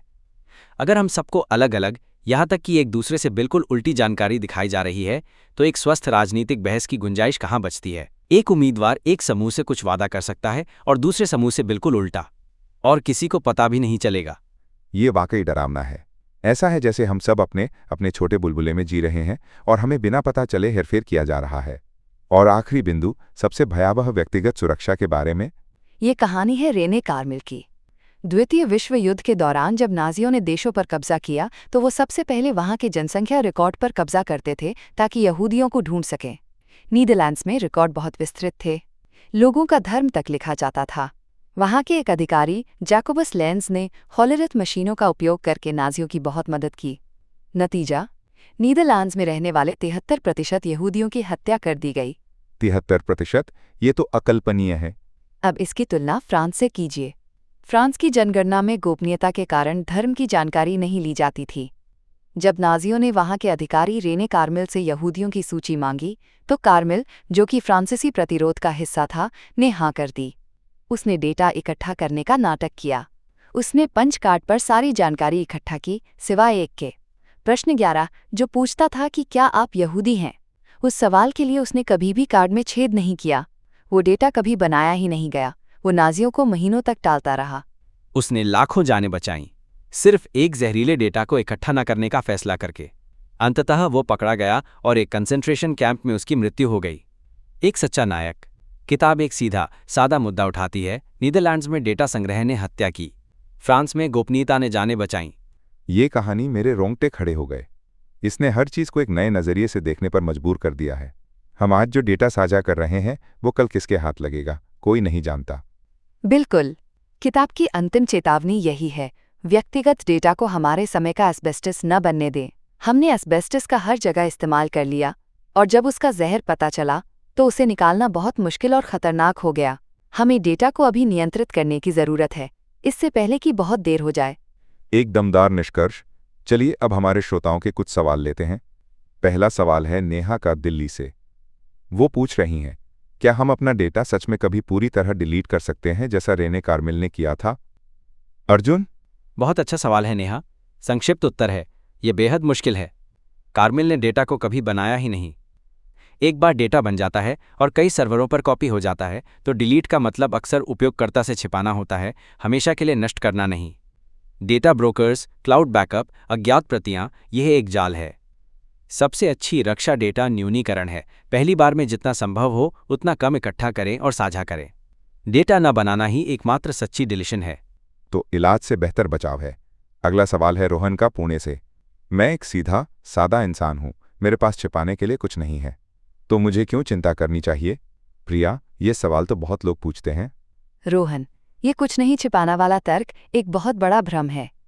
जैसा हमने रमोना फाग्यूरा की कहानी में देखा, आपको बर्बाद होने के लिए कुछ गलत करने की ज़रूरत नहीं है। आपकी पहचान चोरी हो सकती है, आपका डेटा किसी और को ब्लैकमेल करने के लिए इस्तेमाल हो सकता है, और जैसा फ्रांस की कहानी ने दिखाया, आज जो डेटा हानिरहित लगता है वो कल एक अत्याचारी सरकार के हाथ में सबसे खतरनाक हथियार बन सकता है। गोपनीयता कुछ बुरा छिपाने के बारे में नहीं है, ये स्वयं होने की स्वतंत्रता के बारे में है। बहुत मून कहा। और हमारा अंतिम प्रश्न है आयशा का बैंगलोर से। क्या जीडीपीआर जैसे कानून जिनके बारे में आपने बात की वाकई कोई बदलाव ला रहे हैं? आयशा, हाँ, वे बदलाव ला रहे हैं, भले ही धीरे धीरे। जीडीपीआर ने कंपनियों को डेटा को लेकर ज्यादा जिम्मेदार बनाया है। बड़े बड़े जुर्माने का डर है। इसने लोगों को अपने डेटा पर अधिकार दिए हैं, जैसे जानने का अधिकार या भुला दिए जाने का अधिकार। ये उत्तम नहीं है और इसे लागू करना एक चुनौती है, लेकिन ये सही दिशा में एक बहुत महत्वपूर्ण पहला कदम है। इसने विश्व स्तर पर बातचीत को बदल दिया है। बहुत बढ़िया, इन जवाबों के लिए शुक्रिया। समाप्त करने के लिए प्रिया, क्या आप आज की चर्चा के मुख्य टेकअवेज को संक्षेप में बता सकती हैं? जरूर विवेक। 3 मुख्य बातें हैं। पहली, अपने व्यक्तिगत डेटा को एक जहरीले पदार्थ की तरह देखें, इसे सोच समझकर साझा करें। दूसरी, डेटा से होने वाले नुकसान सिर्फ काल्पनिक नहीं बल्कि असली हैं। ये व्यक्तियों, कंपनियों और पूरे समाज को प्रभावित करते हैं। और तीसरी, हमें इतिहास से सीखने की ज़रूरत है। हमें डेटा को लेकर सख्त कानून और एक ऐसी संस्कृति की ज़रूरत है जो गोपनीयता को महत्व दे, इससे पहले कि बहुत देर हो जाए। प्रिया और अर्जुन, इस आंखें खोलने वाली और सच कहूं तो थोड़ी डरावनी बातचीत के लिए आपका बहुत बहुत धन्यवाद। हमें भी बहुत मज़ा आया। हमेशा की तरह विवेक। तो श्रोताओं, आप अगली बार पेनप्लेक्सिटी पर किस विषय के बारे में सुनना चाहेंगे? हमें बताएं। आप हमें सोशल मीडिया @पेनप्लेक्सिटी पर फॉलो कर सकते हैं या हमारी वेबसाइट penplexity.com पर जा सकते हैं। अगली बार तक सोचते रहिए।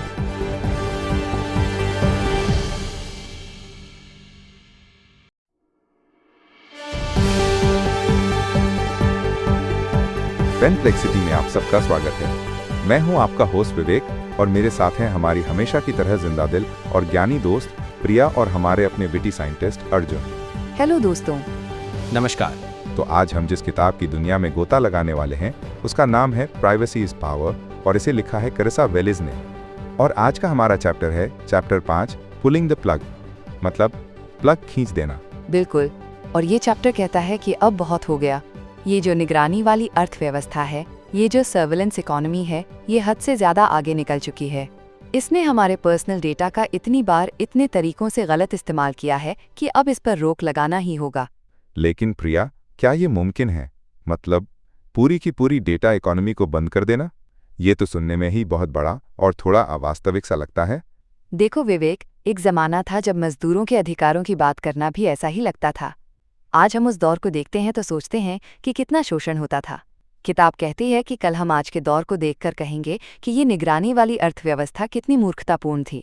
और देखो, इंसान हमेशा आपदा को टालने में माहिर नहीं होता, लेकिन हमने ऐसा पहले भी किया है। ओजोन लेयर का उदाहरण याद है? जब वैज्ञानिकों ने बताया कि अंटार्कटिका के ऊपर ओजोन परत में छेद हो गया है और हम सब बड़ी मुसीबत की तरफ बढ़ रहे हैं। हाँ, मुझे याद है। CFCs, क्लोरोफ्लोरोकार्बन, जो फ्रिज और बड़ी ई में इस्तेमाल होते थे। एग्जैक्टली। और सिर्फ 2 साल के अंदर 1987 में मॉन्ट्रियल प्रोटोकॉल साइन हुआ। पूरी दुनिया ने मिलकर उन केमिकल्स को बैन करने का फैसला किया। और नतीजा? आज ओजोन लेयर ठीक हो रही है। अगर हम ओजोन लेयर को बचा सकते हैं तो अपनी प्राइवेसी को भी बचा सकते हैं। और मजे की बात यह है कि इंडस्ट्री ने इसका विरोध नहीं किया, बल्कि नए विकल्प खोजे। इनोवेशन हुआ। यह दिखाता है कि जब रेगुलेशन सही दिशा में हो तो इंडस्ट्री भी साथ देती है। दबाव बनाना जरूरी है। तो ये दबाव कौन बनाएगा? सरकार? हम और आप, आम लोग। किताब साफ कहती है कि पॉलिसी मेकर्स यानी हमारे नेता तभी एक्शन लेंगे जब हम जनता उन पर दबाव डालेंगे। उन्हें पता होना चाहिए कि हमें अपनी प्राइवेसी की परवाह है, और अगर वो इसके लिए काम नहीं करेंगे तो हमारा वोट और सपोर्ट खो देंगे। बिल्कुल, वो तो बस हमारे इशारे का इंतजार कर रहे हैं। हमें बस अच्छी तरह से पता होना चाहिए कि हमें उनसे मांगना क्या है। तो चलिए इसी बात पर शुरू करते हैं। हमें क्या मांगना चाहिए? पहला कदम क्या हो? पहला और सबसे जरूरी कदम है पर्सनलाइज्ड एडवर्टाइजिंग को बंद करना। यहीं से इस समस्या की जड़ शुरू होती है। ये जो हमारी पहचान और व्यवहार के आधार पर हमें माइक्रो टारगेटेड विज्ञापन दिखाए जाते हैं, ये उन नकारात्मक परिणामों के लायक बिल्कुल नहीं है जो ये पैदा करते हैं। रुको, लेकिन पर्सनलाइज्ड एड्स तो काम के होते हैं ना? अगर मुझे ट्रैक्टर में कोई दिलचस्पी नहीं है तो मैं उसका ऐड क्यों देखूं, और ऐड देने वाले भी अपना पैसा बर्बाद क्यों करें? ये तो विन विन सिचुएशन लगती है। यही तो भ्रम है विवेक। थ्योरी में ये विन विन लगता है, पर असलियत में इसने निगरानी को नॉर्मल बना दिया है, फेक न्यूज़ और क्लिकबेट को बढ़ावा दिया है, और हमारी लोकतांत्रिक प्रक्रियाओं तक को खतरे में डाल दिया है। और सबसे बड़ी बात, ये उतना काम भी नहीं करता जितना बताया जाता है। हाँ, रिसर्च बताती है कि कुकीज़ का इस्तेमाल करने वाले विज्ञापनों से रेवेन्यू में सिर्फ 4% की बढ़ोतरी होती है। सिर्फ 4%। और इसके लिए विज्ञापनदाता बहुत ज़्यादा पैसे देने को तैयार हैं। मतलब हम अपनी प्राइवेसी लगभग मुफ्त में गंवा रहे हैं। द न्यूयॉर्क टाइम्स ने जब पर्सनलाइज्ड एड्स बंद किए तो उनका रेवेन्यू गिरा नहीं, बल्कि बढ़ गया। और एक और बात, लोग इनसे नफरत करते हैं। क्या तुम्हें याद है विवेक, जब विज्ञापन क्रिएटिव और मज़ेदार हुआ करते थे? अब तो ज़्यादातर ऑनलाइन एड्स परेशान करने वाले और घुसपैठिए जैसे लगते हैं। आपने किसी दोस्त से प्राइवेट में बात की कि आप नौकरी बदलने की सोच रहे हैं, और अगले ही पल आपको उससे जुड़ा ऐड दिखने लगता है। ये डरावना है। डेविड ओगिलवी, जिन्हें फादर ऑफ एडवर्टाइजिंग कहा जाता है, ने कहा था, आप लोगों को बोर करके अपना प्रोडक्ट नहीं बेच सकते, आप सिर्फ उन्हें दिलचस्पी दिलाकर बेच सकते हैं। आज के एड्स तो हथौड़े से सिर पर मारने जैसे हैं। कोई आश्चर्य नहीं कि जब लोगों को लगता है कि उन पर नजर रखी जा रही है तो वे उन विज्ञापनों से कम जुड़ते हैं। तो इसका समाधान क्या है? पूरी तरह से बैन? हाँ, पर्सनलाइज्ड एड्स को पूरी तरह से बैन करना। इसकी जगह कॉन्टेक्सचुअल एडवर्टाइजिंग को अपनाना चाहिए। मतलब अगर आप जूते सर्च कर रहे हैं तो आपको जूतों के ऐड दिखें। इसके लिए ये जानने की ज़रूरत नहीं है कि आप कौन हैं या कहाँ से हैं।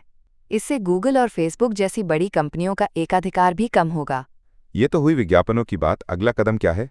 अगला कदम है पर्सनल डेटा के व्यापार को रोकना। पर्सनल डेटा खरीदने, बेचने या मुनाफे के लिए साझा करने की चीज़ नहीं होनी चाहिए। ये जो डेटा ब्रोकर्स हैं, ये डिजिटल दुनिया के गिद्ध हैं। ये हमारे छोड़े हुए डेटा के टुकड़ों पर जीते हैं और उसे सबसे ऊंची बोली लगाने वाले को बेच देते हैं। और ये बहुत सस्ता है। 1 मिलियन ऑनलाइन डेटिंग प्रोफाइल, जिसमें तस्वीरें, ईमेल, सेक्सुअल ओरिएंटेशन जैसी संवेदनशील जानकारी थी, सिर्फ 136 यूरो में खरीदी गई थी। ये चौंकाने वाला है। 136 यूरो? मतलब हमारी निजी जिंदगी की कीमत इतनी कम है? ये तो बहुत ही ज़्यादा भयानक है।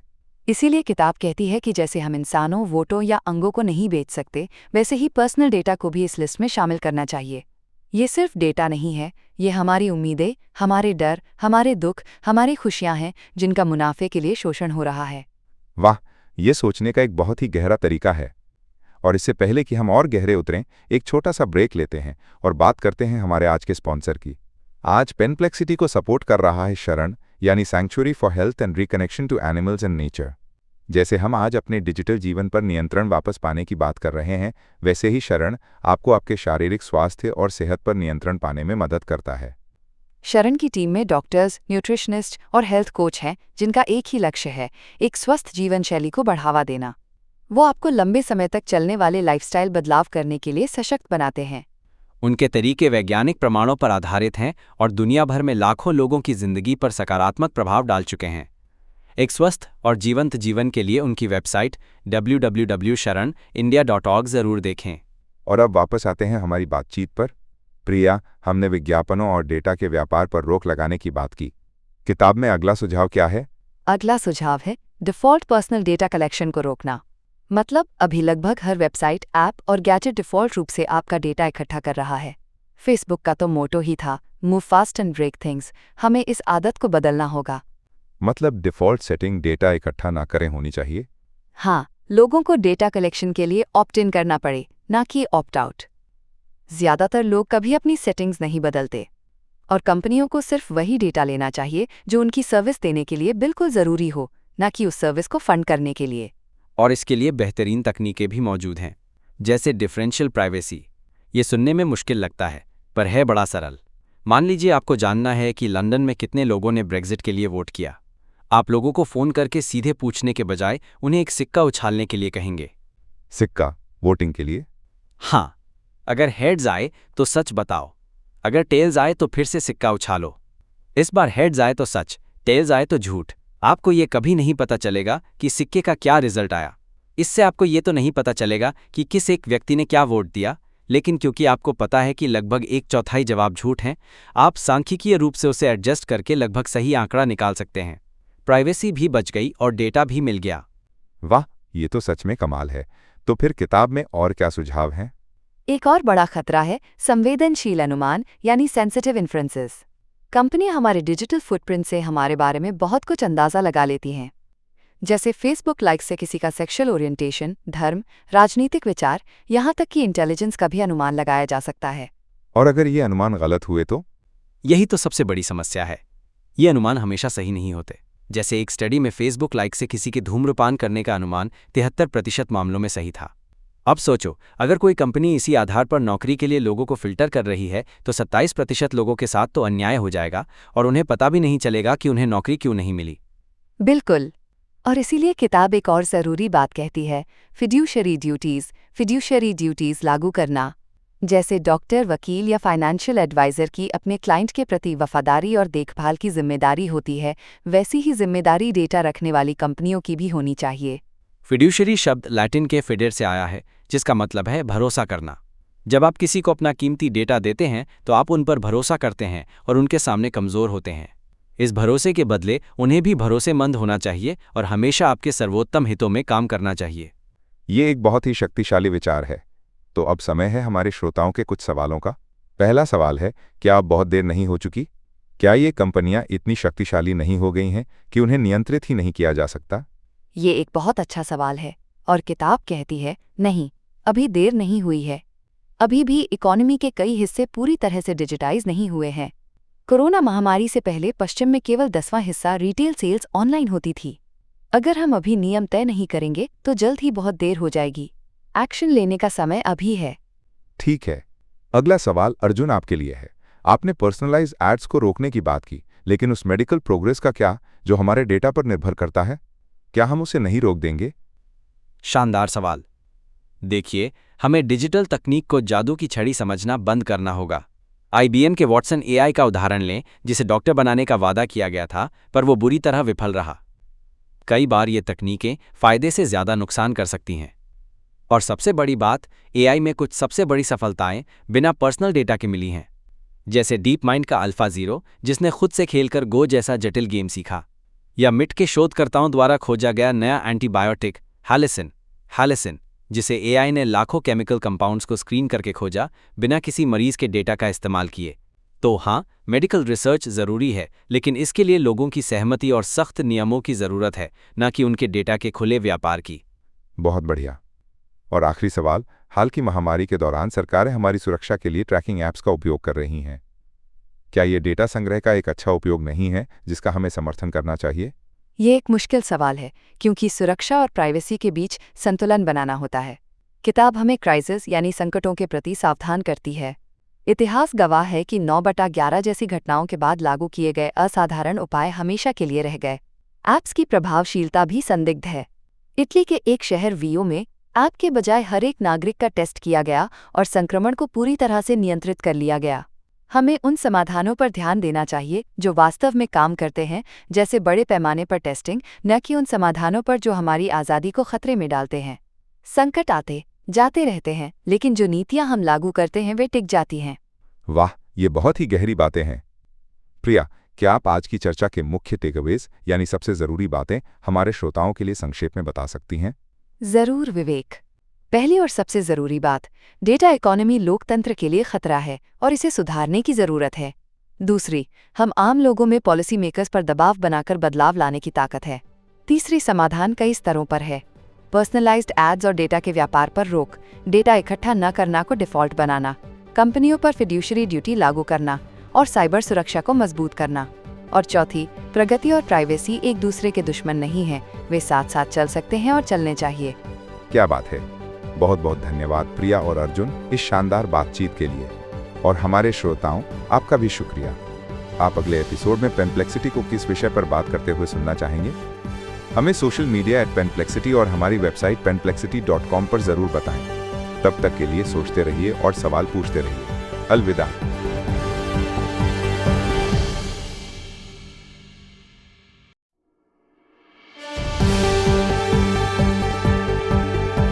पेनप्लेक्सिटी के एक और एपिसोड में आपका स्वागत। मैं हूं आपका होस्ट विवेक और आज मेरे साथ हैं हमारी प्यारी दोस्त और इस विषय की एक्सपर्ट प्रिया। नमस्ते विवेक, और पेनप्लेक्सिटी के सारे श्रोताओं को मेरा प्यार भरा नमस्कार। और हमेशा की तरह हमारे साथ हैं हमारे अपने विटी साइंटिस्ट अर्जुन। नमस्कार। उम्मीद है आज की बातचीत हमारे दिमाग के न्यूरॉन्स को थोड़ा और एक्टिवेट करेगी। हाँ, बिल्कुल करेगी। तो दोस्तों, आज हम जिस किताब की बात कर रहे हैं वो है प्राइवेसी इज पावर और इसका चैप्टर 6 जिसका नाम है आप क्या कर सकते हैं। पिछले एपिसोड्स में हमने ये तो बहुत डिस्कस किया कि प्रॉब्लम कितनी बड़ी है, कैसे हमारी प्राइवेसी खतरे में है, पर आज हम समाधान पर बात करेंगे। प्रिया, ये चैप्टर शुरू होता है एक बहुत ही उम्मीद भरी बात से कि बदलाव संभव है। हाँ विवेक, और ये बहुत जरूरी पॉइंट है। लेखिका कहती है कि इतिहास गवाह है, बड़े बड़े सामाजिक और राजनीतिक बदलाव जो कभी असंभव लगते थे वो हुए हैं। चाहे वो महिलाओं के अधिकार हों या लोकतंत्र या फिर इंटरनेट का आना, ये सब कभी एक सपना लगता था। बल्कि एक मज़ेदार विरोधाभास है। जब इंटरनेट नहीं था तो लोगों को लगता था कि ये कभी नहीं आएगा, और अब जब ये आ गया है तो लोगों को लगता है कि हम इससे कभी छुटकारा नहीं पा सकते। दोनों ही सोच शायद गलत हैं। वाह, क्या बात कही है अर्जुन। मतलब हम ये मानकर न बैठें कि अब कुछ नहीं हो सकता। तो प्रिया, किताब हमें क्या करने को कहती है? शुरुआत कहाँ से करें? सबसे पहला और सबसे जरूरी कदम है कुछ भी शेयर करने से पहले 2 बार सोचना। हम अपनी प्राइवेसी के लिए सबसे बड़ा खतरा खुद हैं। हम सोशल मीडिया को अपना लिविंग रूम समझ लेते हैं, पर वहाँ हजारों कंपनियां और सरकारें हमें सुन रही हैं। ये तो है, एक फोटो डालते हुए हम सोचते भी नहीं, पर किताब में उंगलियों के निशान वाली बात पढ़कर तो मेरे होश ही उड़ गए। हाँ, वो एक क्लासिक उदाहरण है कि डेटा का दुरुपयोग कैसे हो सकता है जिसकी हम कल्पना भी नहीं कर सकते। हाई रेजोल्यूशन तस्वीरों से उंगलियों के निशान को पढ़ा और क्लोन तक किया जा सकता है। ये कोई साइंस फिक्शन नहीं बल्कि हकीकत है। बिल्कुल, और ये सिर्फ अपनी प्राइवेसी की बात नहीं है। दूसरों की प्राइवेसी का सम्मान करना भी उतना ही जरूरी है। किसी और की तस्वीर पोस्ट करने से पहले उनकी सहमति लेना, ये एक अच्छी आदत है। और अगर कोई आपकी तस्वीर बिना पूछे ले तो उसे ऑनलाइन पोस्ट न करने के लिए कहने में झिझकना नहीं चाहिए। बच्चों की प्राइवेसी के बारे में भी एक बहुत ज़रूरी बात कही गई है। कई माता पिता अपने बच्चों की हर तस्वीर सोशल मीडिया पर डाल देते हैं। हाँ, और ये गलत है। बच्चे भी इंसान हैं और उन्हें भी प्राइवेसी का अधिकार है। जब वो बड़े होकर अपनी तस्वीरें और कहानियां ऑनलाइन देखेंगे तो शायद उन्हें शर्मिंदगी और धोखा महसूस हो। हमें उनका भी सम्मान करना चाहिए। और इसी से जुड़ा है डीएनए टेस्ट का मुद्दा। किताब साफ कहती है कि मजे के लिए डीएनए टेस्ट न कराएं। आप सिर्फ अपनी नहीं बल्कि अपने पूरे परिवार की, आने वाली पीढ़ियों तक की जेनेटिक प्राइवेसी को दांव पर लगा रहे हैं। और ये टेस्ट वैसे भी बहुत सटीक नहीं होते। ठीक है, तो कम शेयर करो, दूसरों की प्राइवेसी का सम्मान करो। और एक और मज़ेदार आइडिया था प्राइवेसी स्पेस बनाने का। हाँ, ऐसी जगहें बनाना जहां हम निगरानी के डर के बिना रह सकें।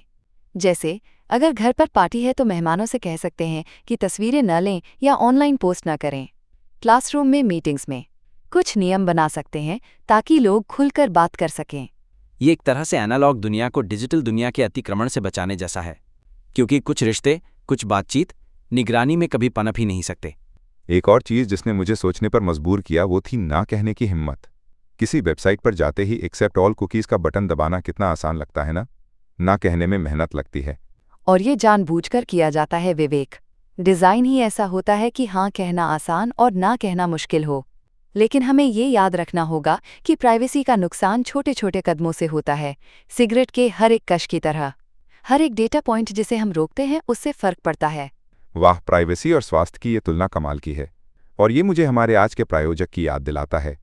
दोस्तों, जिस तरह हम अपनी डिजिटल सेहत का नियंत्रण अपने हाथों में लेने की बात कर रहे हैं, उसी तरह हमारी शारीरिक और मानसिक सेहत भी हमारे ही हाथ में है। और यहीं पर हमारे आज के प्रायोजक शरण यानी sanctuary for health and reconnection to animals and nature आपकी मदद करते हैं। शरण एक अद्भुत संस्था है। वे समग्र स्वास्थ्य और एक स्थायी, दयालु जीवन शैली के बारे में जागरूकता फैलाने के लिए समर्पित हैं। उनकी टीम में डॉक्टर, पोषण विशेषज्ञ और हेल्थ कोच हैं जो आपको आपके स्वास्थ्य की उच्चतम क्षमता तक पहुंचने में मदद करते हैं। और उनकी विधियां वैज्ञानिक प्रमाणों पर आधारित हैं। उन्होंने दुनिया भर में 1 लाख से ज्यादा लोगों के जीवन पर सकारात्मक प्रभाव डाला है। एक स्वस्थ जीवन के लिए उनकी वेबसाइट www.sharan.india.org पर जरूर जाएं। ज़रूर जाएं दोस्तों। तो हम वापस आते हैं। अर्जुन, किताब में टेक्नोलॉजी चुनने को लेकर भी काफ़ी कुछ कहा गया है। डम डिवाइस स्मार्ट डिवाइस से बेहतर हैं? हाँ, जहां तक संभव हो।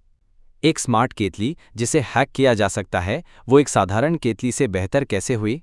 जिस भी चीज़ में कैमरा, माइक्रोफोन या इंटरनेट कनेक्शन है, वो एक प्राइवेसी रिस्क है। एलेक्सा या गूगल होम जैसे डिजिटल असिस्टेंट तो घर में जासूस रखने जैसे हैं।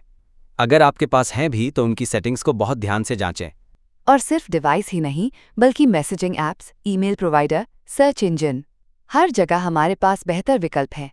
गूगल की जगह डकडकगो, व्हाट्सएप की जगह सिग्नल और जीमेल की जगह प्रोटॉन मेल जैसे विकल्प हैं जो आपकी प्राइवेसी का ज़्यादा सम्मान करते हैं। ये लिस्ट तो काफ़ी लंबी है। ब्राउज़र के लिए ब्रेव, प्राइवेसी एक्सटेंशंस जैसे प्राइवेसी बैजर। क्या ये सब करना आम इंसान के लिए मुश्किल नहीं है? शुरुआत में लग सकता है, लेकिन ये एक आदत बनाने जैसा है। एक बार जब आप बिना विज्ञापनों के इंटरनेट इस्तेमाल करने लगते हैं तो आप वापस नहीं जाना चाहेंगे। और ये सिर्फ आपकी सुरक्षा के लिए नहीं है, ये कंपनियों को एक संदेश भी देता है कि हमें प्राइवेसी की परवाह है। और एक बहुत ही मज़ेदार तरीका है ऑब्फस्केशन, यानी जानबूझकर भ्रामक जानकारी देना। मतलब झूठ बोलना? हा।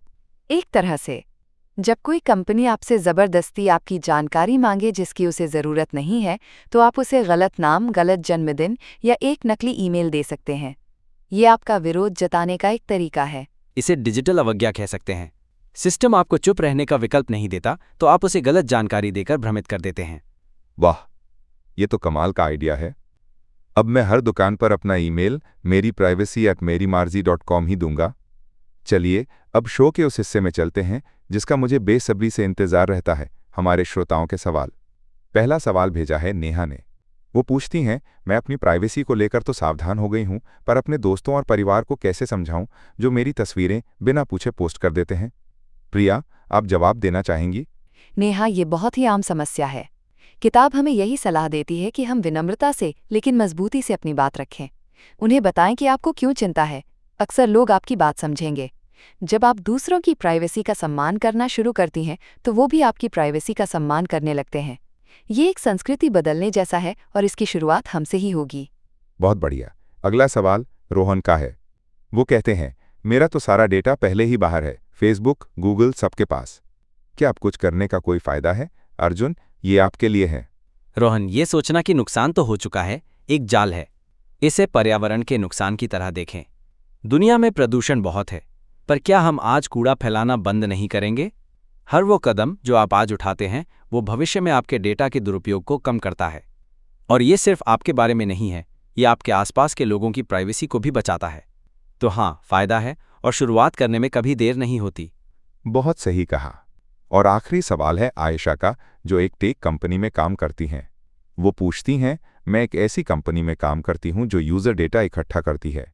मैं नैतिक रूप से असहज महसूस करती हूं, पर मैं क्या कर सकती हूं? आयशा, किताब में टेक वर्कर्स के लिए एक पूरा सेक्शन है। आपके पास बहुत बड़ी ताकत है। आप कंपनी के अंदर बदलाव के लिए आवाज उठा सकती हैं। गूगल जैसी बड़ी कंपनियों में कर्मचारियों ने एकजुट होकर प्रोजेक्ट्स को रुकवाया है। आप याद रखें कि इतिहास उन्हें याद नहीं रखता जिन्होंने आंखें बंद कर लीं, बल्कि उन्हें याद रखता है जिन्होंने गलत को गलत कहा। अपने विवेक की सुने। क्या बात है। तो दोस्तों, आज की बातचीत को समाप्त करने से पहले अर्जुन, क्या आप हमारे श्रोताओं के लिए इस चैप्टर के मुख्य संदेश को संक्षेप में बता सकते हैं?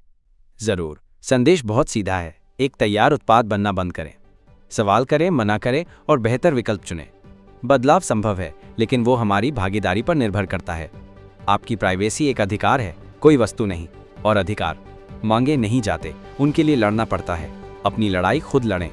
वाह, इससे बेहतर सारांश नहीं हो सकता था। प्रिया और अर्जुन, इस शानदार बातचीत के लिए आपका बहुत बहुत धन्यवाद। और हमारे श्रोताओं, आपका भी। हमें बताएं कि पेनप्लेक्सिटी को अगले एपिसोड में किस विषय पर बात करनी चाहिए। हमें सोशल मीडिया पर @penplexity पर फॉलो करें और हमारी वेबसाइट penplexity.com पर भी जाएं। तब तक के लिए सोचते रहिए और सवाल पूछते रहिए। अलविदा।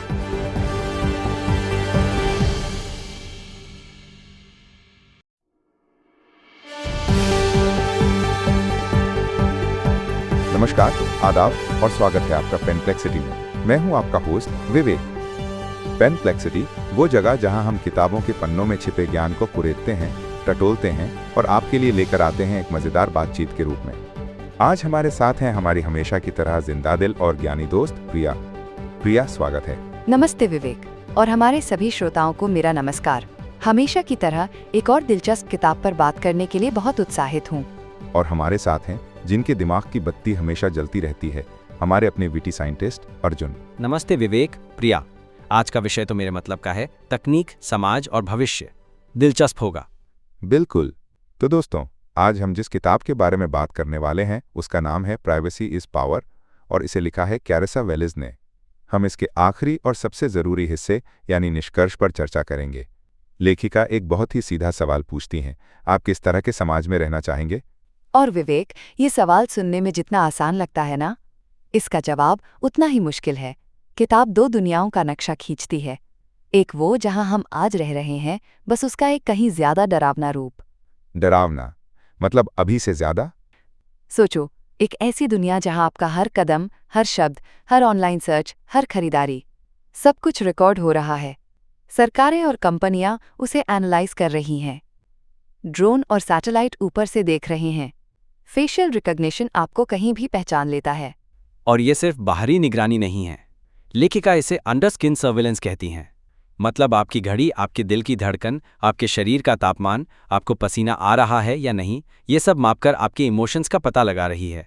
आपको गुस्सा कब आता है, डर कब लगता है, ये सब डेटा अधिकारियों के पास है। बाप रे!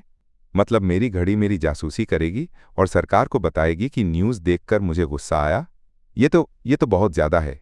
और तर्क ये दिया जाएगा कि ये सब लोकतंत्र के लिए अच्छा है। आपको वोट देने की भी जरूरत नहीं, क्योंकि सरकार आपके डेटा से ही समझ जाएगी कि आपकी राजनीतिक राय क्या है। आपको नौकरी मिलेगी या नहीं, लोन मिलेगा या नहीं, ये सब कुछ एल्गोरिदम तय करेंगे। एक तरह से देखें तो ये एक मशीन द्वारा मैनेज किया जाने वाला समाज है। आपका फ्रिज खुद खाना ऑर्डर कर देगा ताकि आपकी प्रोडक्टिविटी बनी रहे। मशीनें आपके काम के घंटे, यहाँ तक कि आपके टॉयलेट ब्रेक का भी समय नोट करेंगी। तनाव बढ़ने पर मेडिटेशन करने को कहेंगी। ये दक्षता यानी एफिशिएंसी की पराकाष्ठा है, पर किस कीमत पर? आज़ादी की कीमत पर। मुझे तो ये सुनकर ही घुटन हो रही है। और बच्चों का क्या? किताब में उनके बारे में भी कुछ कहा गया है। हाँ, और वो हिस्सा माता पिता के लिए सबसे ज्यादा चिंताजनक है। आप हमेशा इस बात से डरेंगे कि आपके बच्चे ऑनलाइन गेम में जो कर रहे हैं उससे उनका भविष्य खतरे में पड़ सकता है, क्योंकि उनके स्कोर डेटा ब्रोकर खरीद रहे हैं और उनकी दिमागी क्षमता का आकलन कर रहे हैं। आप डरेंगे कि कहीं वो कोई छोटी सी गलती ना कर दें और उसकी सज़ा उन्हें जिंदगी भर भुगतनी पड़े। ये तो तानाशाही की पूरी तैयारी लग रही है।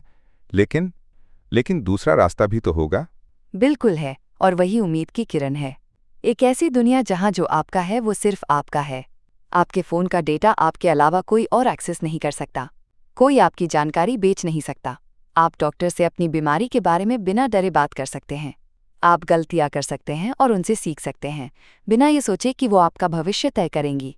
ऐसी दुनिया जहां सरकार की शक्ति नागरिकों की सहमति से आती है, उनके डेटा से नहीं। जहां आप किसी के खिलाफ प्रदर्शन कर सकते हैं बिना पहचाने जाने के डर के। जहां आप गुप्त रूप से मतदान कर सकते हैं, जहां आप अपने घर में अपने दिमाग में नए विचारों को आज़ाद होकर सोच सकते हैं। ये सुनने में कितना सुकून देता है। पर क्या इसका मतलब है कि हमें टेक्नोलॉजी छोड़नी पड़ेगी?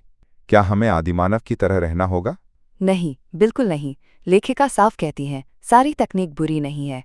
हमें सही नियमों के साथ सही तकनीक चाहिए। अच्छी तकनीक वो है जो आपकी स्वायत्तता को बढ़ाती है, जो आपके लक्ष्यों को पूरा करने में मदद करती है, न कि अपने। सही कहा। अच्छी तकनीक आपसे सीधे बात करती है, कोई छुपे हुए नियम और शर्तें नहीं, कोई चोरी छिपे डेटा की लूट नहीं। अच्छी तकनीक आपके लिए काम करती है, आप उसके ग्राहक हैं, कोई प्रोडक्ट नहीं, विज्ञापनदाता, डेटा ब्रोकर या सरकारें नहीं। वाह, मतलब तकनीक हमारा नौकर हो, मालिक नहीं। और ये जो अपनी जिंदगी और सेहत पर कंट्रोल वापस लेने की बात है ना, ये मुझे हमारे आज के स्पॉन्सर की याद दिलाता है। पेनप्लेक्सिटी के इस एपिसोड को आप तक पहुंचाया है शरण ने। शरण यानी sanctuary for health and reconnection to animals and nature. Sharan एक ऐसी संस्था है जो समग्र स्वास्थ्य और एक इकोलॉजिक रूप से टिकाऊ दयालु जीवन शैली के बारे में जागरूकता फैलाने के लिए समर्पित है। उनकी टीम में डॉक्टर, न्यूट्रिशनिस्ट और हेल्थ कोच हैं जिनका एक ही सपना है, स्वास्थ्य की संस्कृति का निर्माण करना। उनका मिशन आपको जीवन शैली में स्थायी बदलाव लाने के लिए सशक्त बनाकर आपके स्वास्थ्य की उच्चतम क्षमता तक पहुंचाना है। उनकी विधियां वैज्ञानिक प्रमाणों पर आधारित हैं और दुनिया भर में मुख्यधारा के ज्ञान का हिस्सा बन चुकी हैं। उन्होंने अपनी किताबों, वार्ताओं, कार्यशालाओं और परामर्श के माध्यम से दुनिया भर में 1 लाख से ज्यादा लोगों के जीवन पर सकारात्मक प्रभाव डाला है। एक जीवंत कल्याण के जीवन में आपका स्वागत है। उनकी वेबसाइट है www.sharanindia.org। विवेक, ये बिल्कुल सही समय पर बताया। जैसे किताब कहती है कि हमें अपनी प्राइवेसी पर कंट्रोल वापस लेना है, वैसे ही शरण हमें अपने स्वास्थ्य पर कंट्रोल वापस लेने में मदद करता है। ये स्वायत्तता के बारे में ही तो है। जरूर देखें इनकी वेबसाइट। हाँ, और जिस तरह वैज्ञानिक प्रमाण बताते हैं कि अनियंत्रित निगरानी खतरनाक है, उसी तरह वैज्ञानिक प्रमाण शरण के तरीकों का भी समर्थन करते हैं। अपनी सेहत की बागडोर अपने हाथ में लेना एक बहुत शक्तिशाली कदम है। चलिए, तो अब वापस आते हैं किताब पर। प्रिया, लेखिका काफी आशावादी लगती हैं कि हम ये लड़ाई जीत सकते हैं। ऐसा क्यों? हाँ, वो कहती हैं कि हवा बदल गई है। कुछ साल पहले जब वो लोगों को बताती थीं कि वो प्राइवेसी पर रिसर्च कर रही हैं, तो लोग कहते थे, अरे प्राइवेसी तो मर चुकी है। लेकिन अब कैम्ब्रिज एनालिटिका जैसे घोटालों के बाद लोग इस खतरे को समझने लगे हैं। उन्हें पता है कि डेटा चोरी के परिणाम उतने ही गंभीर हो सकते हैं जितने बटुआ चोरी होने के। और राजनीतिक रूप से ये और भी ज्यादा खतरनाक है। हमने नागरिकों पर इतना व्यक्तिगत डेटा कभी इकट्ठा नहीं किया था, और हमने ये निगरानी ऐसे समय में बढ़ने दी है जब लोकतंत्र कमजोर हैं और तानाशाही शासन बढ़ रहे हैं।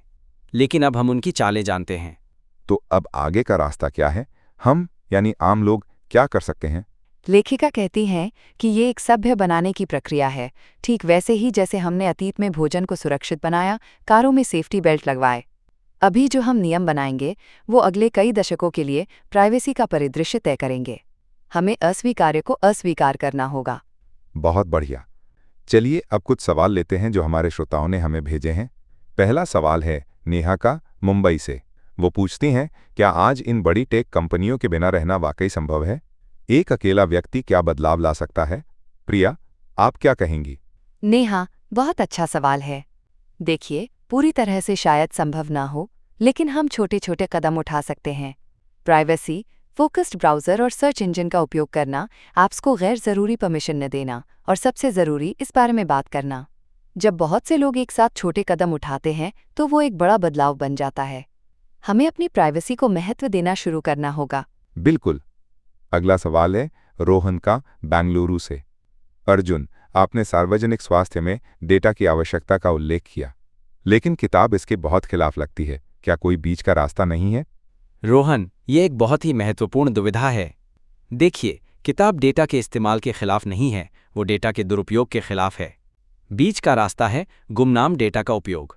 ऐसा डेटा जिससे किसी व्यक्ति की पहचान ना हो सके, तकनीक ये कर सकती है। हमें ऐसी प्रणालियां बनानी होंगी जो सार्वजनिक भलाई के लिए डेटा का उपयोग करें, लेकिन व्यक्तिगत गोपनीयता का उल्लंघन न करें। चुनौती संतुलन खोजने में है और इसके लिए मजबूत नियमों की जरूरत है। और आखिरी सवाल है फातिमा का, दिल्ली से। वो पूछती हैं, अगर गोपनीयता एक अधिकार है तो हमें इसके लिए लड़ना क्यों पड़ रहा है? क्या सरकारों को इसकी रक्षा खुद नहीं करनी चाहिए? फातिमा, सैद्धांतिक रूप से आप बिल्कुल सही हैं, लेकिन हकीकत में अधिकारों की रोज रक्षा करनी पड़ती है। सरकारें अक्सर सुरक्षा और सुविधा का हवाला देकर निगरानी बढ़ाना चाहती हैं, और बड़ी कंपनियां मुनाफे के लिए हमारे डेटा का शोषण करना चाहती हैं। इसलिए नागरिकों के रूप में हमें जागरूक रहना होगा और सरकारों को जवाबदेह ठहराना होगा। हमें उन्हें याद दिलाना होगा कि उनका काम हमारी सेवा करना है, हम पर नजर रखना नहीं। वाह, क्या कमाल की बातचीत रही। प्रिया, क्या आप हमारे श्रोताओं के लिए इस अध्याय के मुख्य टेकअवेज को संक्षेप में बता सकती हैं? जरूर विवेक। 3 मुख्य बातें हैं। पहली, निजता या प्राइवेसी कोई विलासिता नहीं, बल्कि एक स्वतंत्र और लोकतांत्रिक समाज की नींव है। दूसरी, हम एक चौराहे पर खड़े हैं और हमारे पास अभी भी एक बेहतर, गोपनीयता का सम्मान करने वाला भविष्य चुनने का मौका है। और तीसरी, ये बदलाव हम सबको मिलकर लाना होगा। अस्वीकार्य को अस्वीकार करें, अपनी व्यक्तिगत जानकारी पर नियंत्रण वापस लें और निजता की जीत होगी। बहुत बहुत धन्यवाद प्रिया और अर्जुन। आज की ये चर्चा वाकई आंखें खोलने वाली थी। मज़ा आया। हमेशा की तरह। और हमारे प्यारे श्रोताओं, आपका भी बहुत बहुत शुक्रिया।